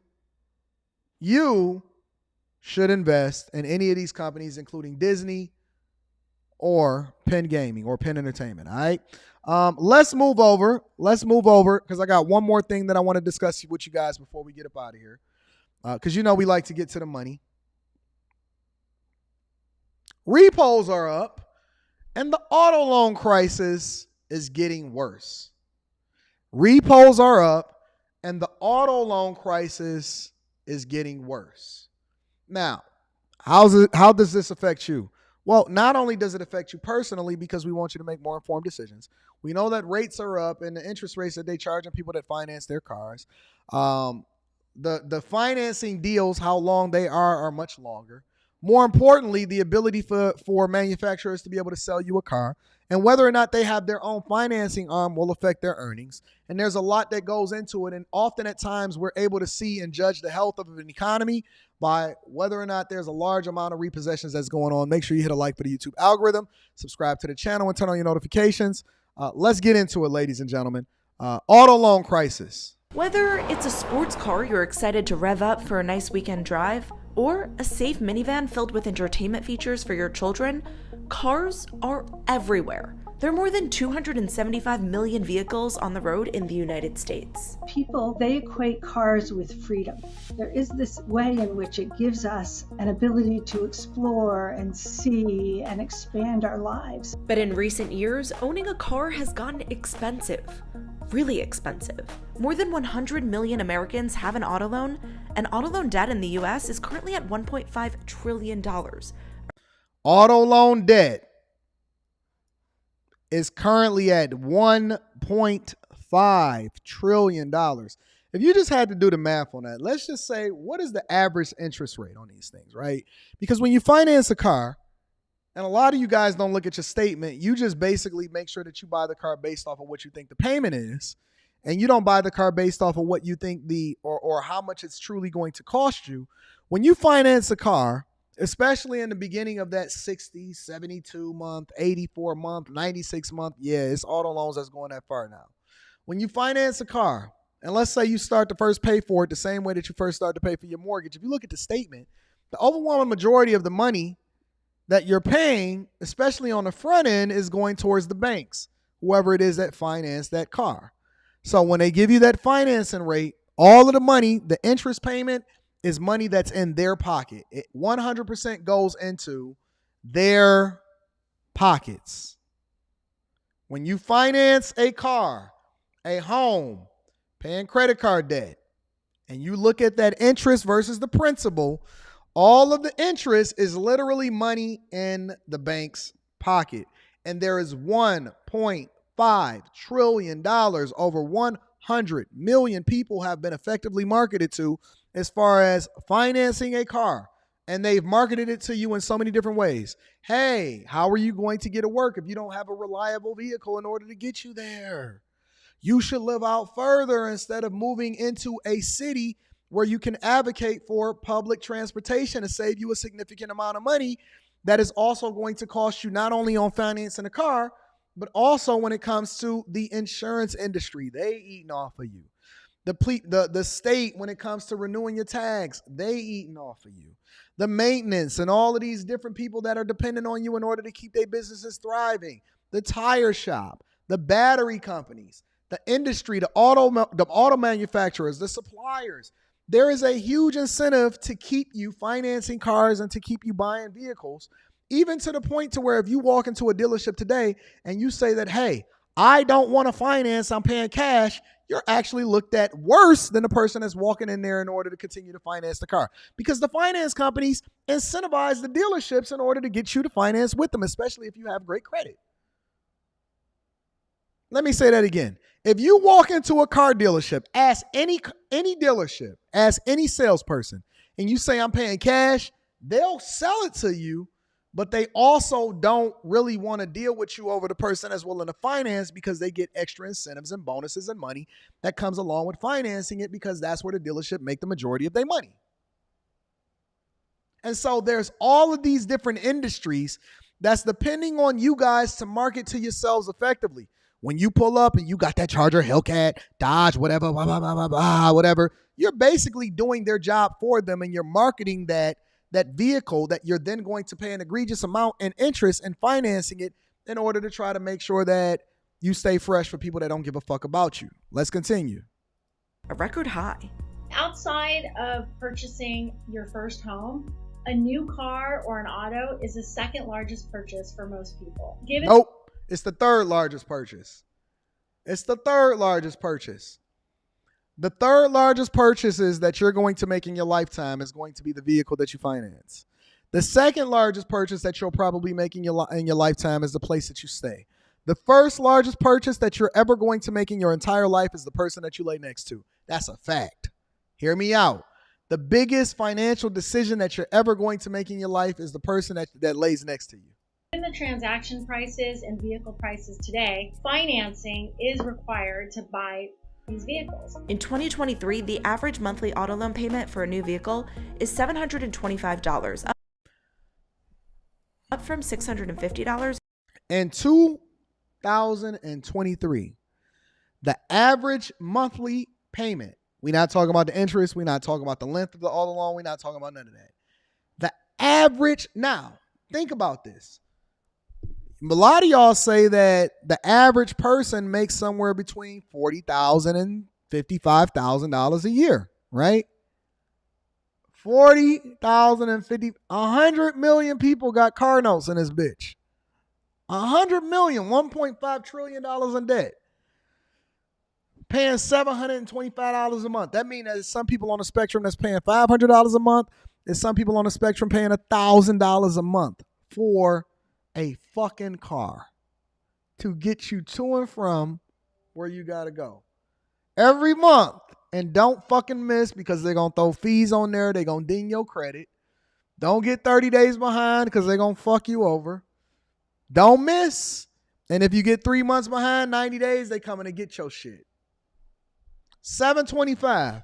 Do you know what the equivalent of about $8,400 a year would do when you putting that into your retirement? If you paid $10,000 a year, $10,000, because some people get they can't live without a car note. If they ever paid their car off, they would go and trade it in and get another one. Some people can't live without a car note because it's just a normal part of your nature. Some of y'all trading your cars upside down, and the reason that you're paying more in a car note is not that you got a better car, is because you were upside down and they carried over the amount that you financed into the next car. So now you owe the extra $5,000, $10,000 more than the dealer wanted to give you for it when you traded it in. And so you said, well, just spread it out over the amount of the loan, and then we'll just finance it and we'll continue to do that shit. Let's continue. In 2022, the average monthly payment for a used vehicle is $516 in 2023, Y'all up paying 2% from the prior year. $516 a month for something that somebody else got. That is the equivalent of being a stepfather. That is the equivalent of you are paying $516 a month for a used vehicle. That is like being a stepfather. Somebody else broke that cherry and bust that down, and now you have to deal with what's under the hood of that bitch. Skeeted on the baby seats, kicked their feet all up on the pedals, right? Picked their nose, ate their boogers, and then turned up the radio. But y'all keep saying that one man's trash is another man's treasure. Yes, Brian, step cars. These niggas got step cars. You got a step car. You went and financed a step car. You got a step car in this bitch. I never imagined one day in my life where we would be seeing step cars on these niggas. Y'all got step kids, step cars, you got a step van, and you taking them badass kids to the mall to go and get them some new shoes because let me give messy mathematician a wrench. I'm getting rid of people and I'm adding new people as moderators. I'm giving new people wrenches. Every day I'm going to go through and I'm going to call what it is. Let me give Brock a wrench too. I like Brock. Brock is hooking me up. Let's continue. Let's continue over with the show. Meanwhile, consumers don't typically cast their car buying experience in a positive light. It was a very quick process, and I did feel like they just wanted me to sign at the bottom line. That sounds just like a lot of y'all that got stepkids. Look at what he just said. Listen to what he just said. Listen, let's rewind that. Very quick process, and I did feel like they just wanted me to sign at the bottom line. That sounds just like a stepdaddy. It was a very quick process, and now she just wanted me to sign on the dotted line. I ain't playing. He said it was a very quick process, and I felt like they just wanted to get it over with. Now you got her pregnant, and now you got to pay child support for the next 18 years. Quickly as possible. For years, complaints and lawsuits have been popping up left and right against lenders for alleged discriminatory and illegal practices. It undermines my trust. Do C got a wrench? Let me get C a wrench real quick. Hold on. I'm only going to give out a few a day. I can't get everybody in one day because I got to finish the show. I didn't even know C didn't have a wrench. Let me see. If Love C got a wrench? Fuck. Why Love C ain't got a wrench? She was a bag chaser and everything. Let me get her a wrench. All right, let's continue, y'all. We got to get with the show. Number one priority is to our consumers. And so we have put a variety of processes in place to ensure that is the case. So what's happening in the auto loan industry, and what can consumers do to make sure they're protected?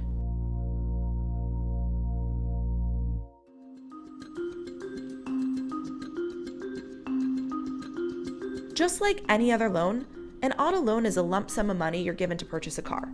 Money you're borrowing and have to pay back over time. Once you've been approved for a loan, often including a down payment, you can drive your new or used car out of the lot. But it's only yours as long as you make monthly payments. With interest, of course. Take 32-year-old Sean Miller, for example. In 2019, he bought a new car for just more than $48,000. He put down about $10,000, locked in a 3.89% interest rate for a 72-month term, and now makes monthly payments of about $590. Let me rewind that. They be doing the math a little too quick. Take 32-year-old Sean Miller, for example. In 2019, he bought a new car for just more than $48,000. He put down about $10,000, locked in a So he financed $38,000. He put down $10,000. 3.89% interest rate. He got a 4% interest rate for a 72-month term, and now makes monthly payments of about $590. By the time the loan is paid off, he'll have paid nearly $5,000 in interest. Think about that. You paying $5,000 in interest. $5,000 So you bought the car for 48, really bought it for 53. You bought it for 53 and you only paying a 3.89% interest rate. You're paying a 3.89% interest rate. You bought it for 53, not 48, and that ain't even including the taxes. And you got maintenance, and you got insurance, and you got tag renewal every single year. By the time that you get done paying off the car and you get the use out of it, here's the question that I have for y'all. When y'all go out and do this stuff,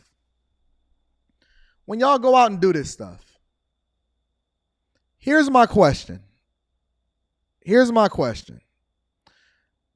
What do you get back out of it? That's the question that I want y'all to ask yourself as we going into this conversation. What do you get back out of it?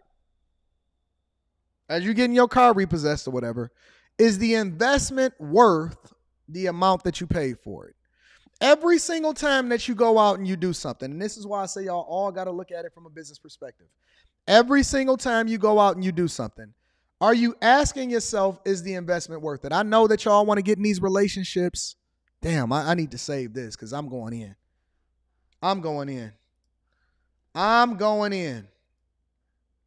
write that down because I need to tackle that.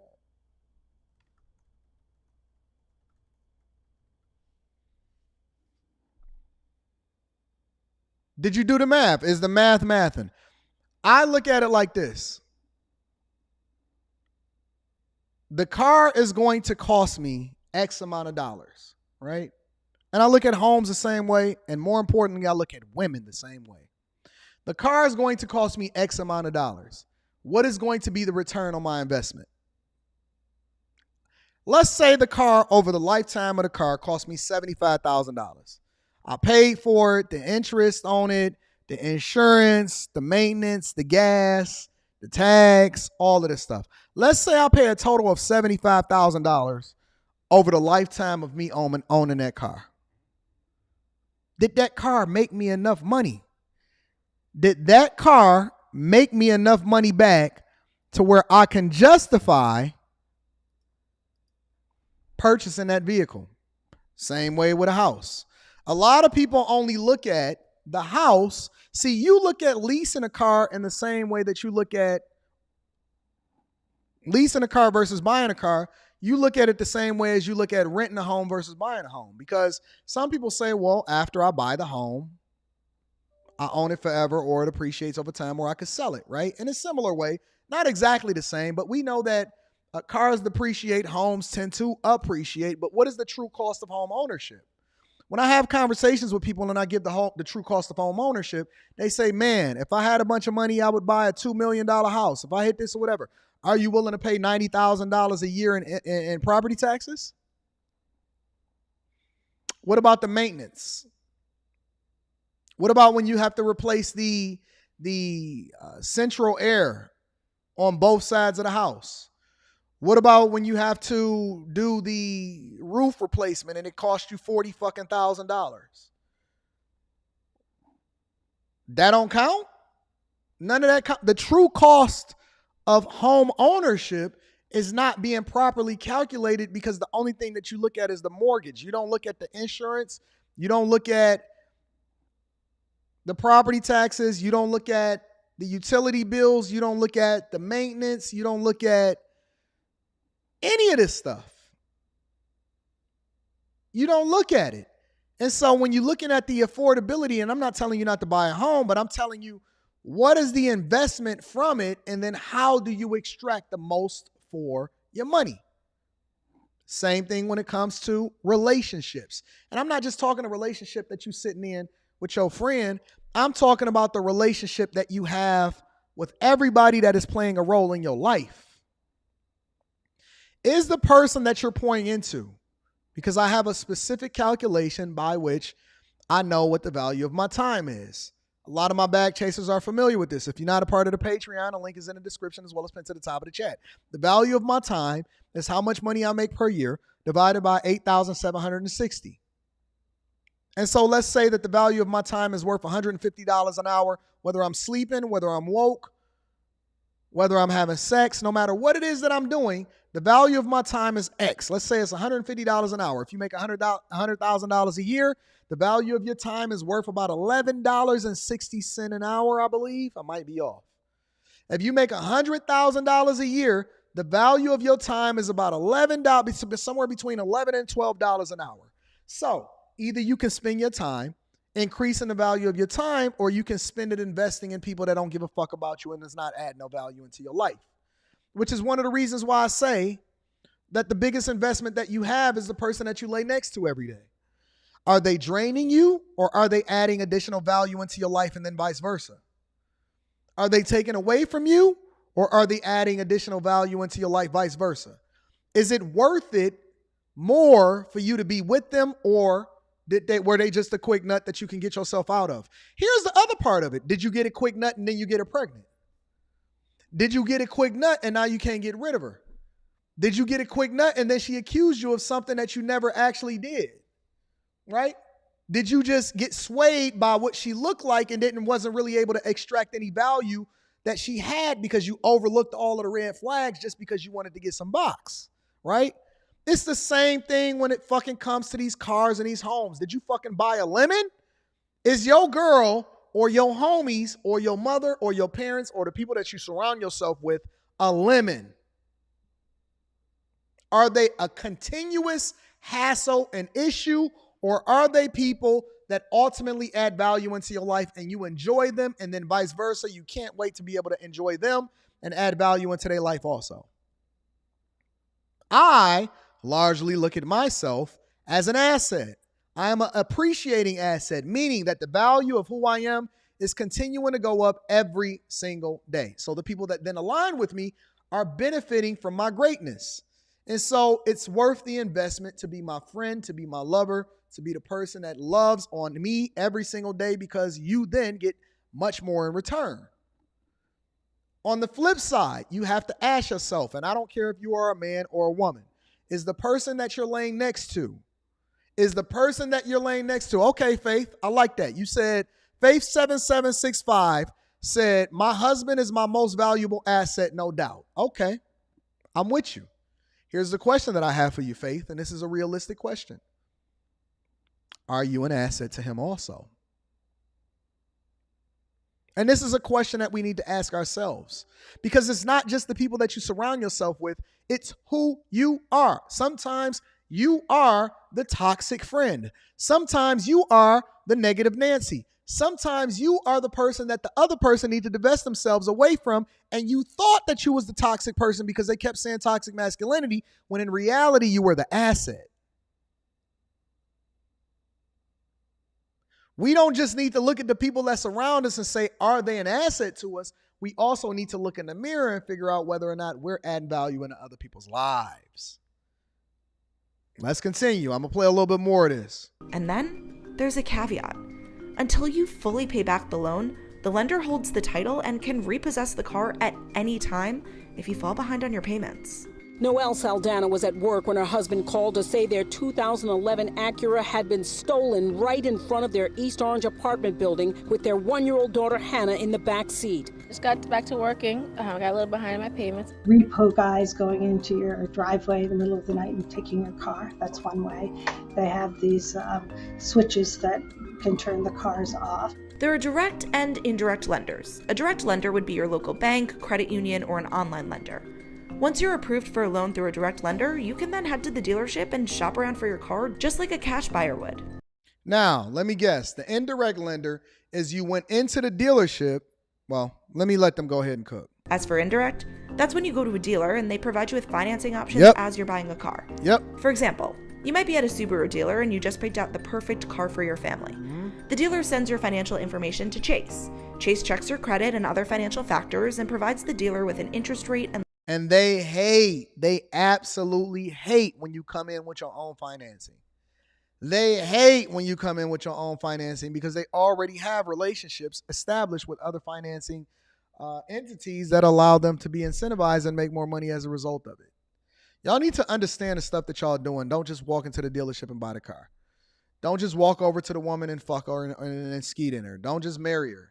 Ladies, Stop opening up your legs to every single person that make a deposit inside of you and then say, well, I want somebody to go and be a step baby daddy as a result of it because I made a mistake. You didn't make a mistake. You made an informed decision to open up your legs to somebody that wasn't valuable for you at that particular time. And now you think that you're more valuable than you are because you keep saying I deserve a good driver, but you a used car. You keep telling us that you deserve a good driver and somebody that's going to pamper you and change your fucking brakes and make sure that your transmission fluid is up to snuff and make sure that your windshield wiper fluid and that your oil is changed. But you keep letting motherfuckers get inside of your car and smash on the fucking gas and they slamming on the brakes and they keep crashing you the fuck out.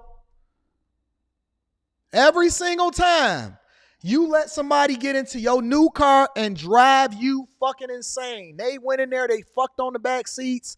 They spilled a milkshake all on the side and they never cleaned it up. They was smoking cigarettes inside of you. They dumped off. They let their friends get in. You got a train ran on you, so all of the friends was in there partying inside of your pussy. And now you keep saying that now that I am a reformed hoe and I've went through the auction, I deserve a good man. I beg to differ. The value that you think that you hold is much lower than you think that it is. It's not the same. It's not the same. You are a 2008 BMW M5, ma'am. Ain't the same. We got electric cars now. They go longer. We don't even have to stop at the gas station. It's got less parts, less maintenance. They got better attitudes. Why should I buy a 2008 M5? You still got a CD changer in you. We got Bluetooth now. The ones that's the new joints, the ones with the good attitudes, they got Apple CarPlay and Android Auto. I know where mine's is at all times because we got apps now that say that, your car got the windows unlocked. They got better attitudes. I'm not going to get my whole sermon today. Y'all going to have to tune into the show tonight. Y'all going to have to tune into the show tonight on the Anton Daniels channel. It is fucking going up tonight. I love y'all, though. I love y'all. Let me read some of these super chats and then I'm going to get y'all going for y'all day. You know how we do. The Objective Hustler says, thanks for the game. My contribution to the cause. Can I clip up this video? You absolutely can. You can clip up the video. Have fun. As long as y'all get permission. As long as y'all get permission, I'm with it. Shout out to the Objective Hustler. I appreciate you for even tapping in and getting that insight in the first place. Mike Jones says, Anton. Mike Jones said, Anton, my lunch break was only 45 minutes long, so I was able to catch the segment about the Chicago mayor. I had so much I wanted to say, but you pretty much said it for me. Johnson is the softest mayor I have ever seen. That's a fact. Thank you, Mike Jones. I appreciate you for always holding me down, and thank you for sharing your lunch break with me, my friend. Make sure you rewatch this. There's a lot of game in it. Wade Talks. My dog says, Big Dog, I messaged you on the Patreon about scheduling a coaching call. All right. I'm going to check that. Don't worry. We've been packing and trying to get things together for Japan and stuff like that. I got y'all. Anastasio, make sure that you rewatch this. This is going to be available for you to be able to rewatch. Cliff, okay, I see you, Cliff. We got you taken care of. Jake Fever is in the building, says, don't give Cliff a wrench. I'm just hating. Miss Joy, I love my Joy. I love my Joy, says, it's wild. W-2 employees are getting high car notes just to work remote hybrid. I get the car should be safe and legal, but all in all, most of us are driving less since COVID. I am confused. And I am confused also, my love. I am absolutely confused. Oh, don't worry. We're going to cook up tonight. Shout out to the Red Village. I appreciate the Red Village for also holding me down. Thank you, Red Village. Did I miss any? Nope. I got everybody. Shout out to everybody that hit me up on Cash App. I appreciate you too. Everybody that hold me down. I love you guys. We're going to continue to run this shit up. We're going to continue to do what it is that we do. And we're not taking no for an answer. We the hottest fucking morning show on face of the earth. and nobody can stop the movement. If you have not shared this with your friends and family, if you have not got your Teach Hanley 30% off your first order plus a free gift, the link is in the description. If you are not a Patreon member and a bag chaser, I weep. I weep for you. And know that when we're in Tokyo, we still going to be live streaming. Same time. We're not switching up. Same time. You do not have an excuse not to continue to tune into the Millionaire Morning Show on a regular basis. We running that shit up. Shout out to my dog, Brock. I love you, Brock. Brock is in the building, says, I'm a mod now. Got to bump it up to $6 pass a love offering. I appreciate you, bro. For real, for real. Thank you, Brock. I appreciate you. All of the ladies that I told y'all to hit me up in my DMs, make sure y'all do so. We got to talk business. Yeah, man. It's been a phenomenal show as usual. Wednesday, another one in the books. Episode 151 of season 3. And we getting it in. I need you guys to do me one more favor before we get up out of here, ladies and gentlemen. You know my slogan. Thank you, Messi. Thank you, Azriel. Thank you, all of my loves. Thank you, Nisi. Thank you, Aaron. Aaron says, let me get what Aaron says real quick. Aaron said, you saw that email I sent about the Haitian citizens reacting to gang members, the catching them and burning them in the streets. I did, Aaron. I absolutely did. There is some content that YouTube like to censor, so I have to be very, very careful with what it is that I present on this platform. But I'm going to figure out. We're going to see. We're going to see. What up, Brandy? What up, Diamond J. Rose? Send me that message. Yo, I love y'all. I appreciate y'all. Make sure you share this with your family and friends. We don't want to be rich by ourselves. I love y'all. Greatest audience in the world. And stay away from these dusty dusties. I'm going to see y'all tonight. Peace.